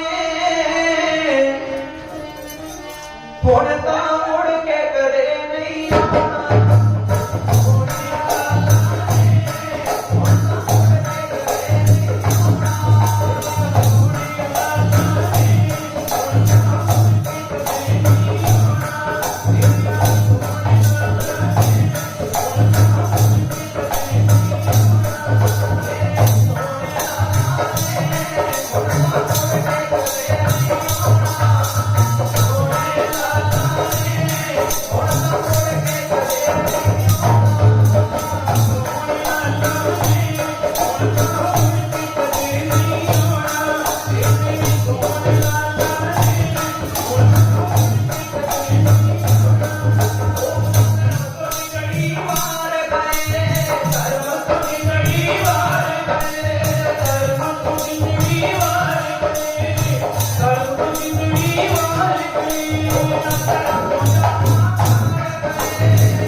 ਸੰਗਤ ਜੀ। ਫਿਰ ਮੋਤੀ ਰਾਮ ਮਹਿਰਾ ਜੀ ਕਹਿੰਦੇ ਮਾਤਾ ਜੀ ਤੇਰੇ ਲਾਲ ਤੇ ਇਦਾਂ ਸ਼ਹੀਦੀ ਪ੍ਰਾਪਤ ਕਰਕੇ ਮਾਤਾ ਗੁਜਰ ਕੌਰ ਫਿਰ ਵੀ ਪੁੱਛਦੇ ਨੇ ਮੋਤੀ ਰਾਮ ਮਹਿਰਾ ਨੂੰ, ਕਹਿੰਦੇ ਪੁੱਤਰਾ ਮੇਰੇ ਲਾਲਾ ਨੇ ਸੀ ਤੇ ਨਹੀਂ ਕੀਤੀ, ਮੇਰੇ ਲਾਲ ਘਬਰਾਏ ਤੇ ਨਹੀਂ, ਮੇਰੇ ਲਾਲ ਡੋਲੇ ਤੇ ਨਹੀਂ। ਉਹ ਕਹਿੰਦਾ ਨਾ ਮਾਤਾ ਜੀ ਤੇਰੇ ਲਾਲਾਂ ਡੋਲਣਾ ਤੇ ਕੀ ਸੀ, ਉਹਨਾਂ ਤੋਂ ਤੇ ਬੋਲਿਆ ਵੀ ਨਹੀਂ ਸੀ ਜਾਂਦਾ, ਫਿਰ ਵੀ ਨਾਮ ਦੇ ਵਿੱਚ ਉਹਨਾਂ ਆਪਣੇ ਸੀਸ ਹਿਲਾ ਦਿੱਤੇ ਸੀ ਵੀ ਸੂਬਿਆ ਤੇਰੀ ਈਣ ਕਬੂਲ ਨਹੀਂ। ਤੇਰੇ ਲਾਲ ਤੇ ਇੰਨੇ ਹੌਸਲੇ ਵਾਲੇ ਸੀ ਮਾਤਾ। ਤੇ ਜਦੋਂ ਇੰਨੀ ਗੱਲ ਸੁਣੀ ਤੇ ਕਹਿੰਦੇ ਮਾਤਾ ਗੁਜਰ ਕੌਰ ਜੀ ਨੂੰ ਹੀ, ਮਾਤਾ ਗੁਜਰ ਕੌਰ ਜੀ ਉਹਨਾਂ ਨੂੰ ਇਤਿਹਾਸ ਕਰ ਲਿਖਦੇ ਵੀ ਉਹਨਾਂ ਨੇ ਚੌਂਕੜਾ ਮਾਰਿਆ ਤੇ ਫਿਰ 10ਵੇਂ ਦਵਾਰ ਦਾ ਹੀ ਸੀਸ ਆਪਣੇ ਸਵਾਸ ਜਿਹੜੇ ਸਨ ਬਾਹਰ ਕੱਢੇ, ਪਰ ਨਹੀਂ। ਫਿਰ ਮਾਤਾ ਗੁਜਰ ਕੌਰ ਜੀ ਨੂੰ ਠੰਡੇ ਬੁਰਜ ਤੋਂ ਧੱਕਾ ਦੇ ਕੇ ਸ਼ਹੀਦ ਕੀਤਾ ਗਿਆ ਸੀ। ਠੰਡੇ ਬੁਰਜ ਤੋਂ ਧੱਕਾ ਦੇ ਕੇ ਥੱਲੇ ਸੱਟ ਕੇ ਫਿਰ ਮਾਤਾ ਗੁਜਰ ਕੌਰ ਜੀ ਨੂੰ ਸ਼ਹੀਦ ਕੀਤਾ ਸੀ ਇਹਨਾਂ ਨੇ, ਜ਼ਾਲਮਾਂ ਨੇ। ਇਹਨਾਂ ਦੇ ਸਰੀਰ ਪਏ ਤੇ ਸੇਠ ਟੋਡਰਮਲ ਜੀ, ਸੇਠ ਟੋਡਰਮਲ ਸਨ, ਉਹਨਾਂ ਨੇ ਫਿਰ ਸੋਨੇ ਦੀਆਂ ਮੋਹਰਾਂ ਜਿਹੜੀਆਂ ਖੜੀਆਂ ਕਰਕੇ ਉਹ ਧਰਤੀ ਜਿਹੜੀ ਸੀ ਫਿਰ ਖਰੀਦੀ ਤੇ ਉੱਥੇ ਸਾਹਿਬਜ਼ਾਦਿਆਂ ਦੇ ਮਾਤਾ ਗੁਜਰ ਕੌਰ ਜੀ ਦੇ ਤਿੰਨਾਂ ਦੇ ਸ਼ਰੀਰਾਂ ਦੇ ਸੰਸਕਾਰ ਕੀਤੇ ਸਨ। ਦੁਨੀਆ ਦੀ ਸਭ ਤੋਂ ਮਹਿੰਗੀ ਜਗ੍ਹਾ ਇਹ ਆਪਣੇ ਵਿਗਿਆਨਕਾਂ ਨੇ ਵੀ, ਅਮਰੀਕਾ ਦੇ ਵਿਗਿਆਨਕਾਂ ਨੇ ਵੀ ਖੋਜ ਕੀਤੀ ਹੈ ਕਿ ਦੁਨੀਆ ਦੇ ਵਿੱਚ ਸਭ ਤੋਂ ਮਹਿੰਗੀ ਜਗ੍ਹਾ ਕਿਹੜੀ ਹੈ। ਤੇ ਜਦੋਂ ਹੁਣ ਫਰੋਲਿਆ ਗਿਆ ਸਰਹੰਦ ਦੇ ਵਿੱਚ ਫਤਿਹਗੜ੍ਹ ਸਾਹਿਬ ਦੀ ਸਭ ਤੋਂ ਦੁਨੀਆ ਤੋਂ ਮਹਿੰਗੀ ਜਗ੍ਹਾ ਮੰਨੀ ਗਈ ਹੈ, ਕਿਉਂਕਿ ਸੋਨੇ ਦੀਆਂ ਮੋਹਰਾਂ ਵਿਛਾ ਕੇ ਨਹੀਂ ਖੜੀਆਂ ਕਰਕੇ ਉਹ ਜਗ੍ਹਾ ਉਨੀ ਉਹਨਾਂ ਨੇ ਸੰਸਕਾਰ ਕਰਨ ਵਾਸਤੇ ਸੇਠ ਟੋਡਰਮਲ ਨੇ ਖਰੀਦੀ ਸੀ। ਬਾਅਦ ਵਿੱਚ ਉਹ ਸੇਠ ਟੋਡਰਮਲ ਦੇ ਸਾਰੇ ਪਰਿਵਾਰ ਨੂੰ ਵੀ ਤਸੀਹੇ ਦੇ ਕੇ ਸ਼ਹੀਦ ਕਰ ਦਿੱਤਾ ਗਿਆ ਸੀ। ਇਹਨਾਂ ਨੇ ਕਿਸੇ ਨੂੰ ਨਹੀਂ ਛੱਡਿਆ। ਸੋ ਵੇਖੋ ਸਾਹਿਬਜ਼ਾਦੇ ਕਿਹਦੇ ਲਈ ਕੁਰਬਾਨੀਆਂ ਦੇ ਕੇ ਗਏ, ਸਾਡੇ ਵਾਸਤੇ। ਸਾਡੇ ਵਾਸਤੇ ਜਿਹੜੀਆਂ ਵੱਡੀਆਂ ਉਹਨਾਂ ਕੁਰਬਾਨੀਆਂ ਕੀਤੀਆਂ, ਮਾਤਾ ਗੁਜਰ ਕੌਰ ਜੀ ਨੇ ਕੁਰਬਾਨੀ ਕੀਤੀ, ਅੱਜ ਆਪਾਂ ਉਹਨਾਂ ਨੂੰ ਯਾਦ ਕੀਤਾ। ਸੋ ਇਹਨਾਂ ਕੋ ਵਿਚਾਰਾਂ ਨਹੀਂ ਪ੍ਰਵਾਨ ਕਰਨੀਆਂ, ਵਿਚਾਰਾਂ ਕਰਦਿਆਂ ਨੇ ਇੱਕ ਪ੍ਰਕਾਰ ਦੀਆਂ ਭੁੱਲਾਂ ਗਲਤੀਆਂ ਹੋ ਗਈਆਂ ਹੋਣਗੀਆਂ, ਅਣਜਾਣ ਜਾਂ ਬੱਚਾ ਸਮਝ ਕੇ ਮਾਫ ਕਰਨਾ। ਸੋ ਇੱਥੇ ਹੁਣ ਸਮਾਪਤੀ ਹੈ।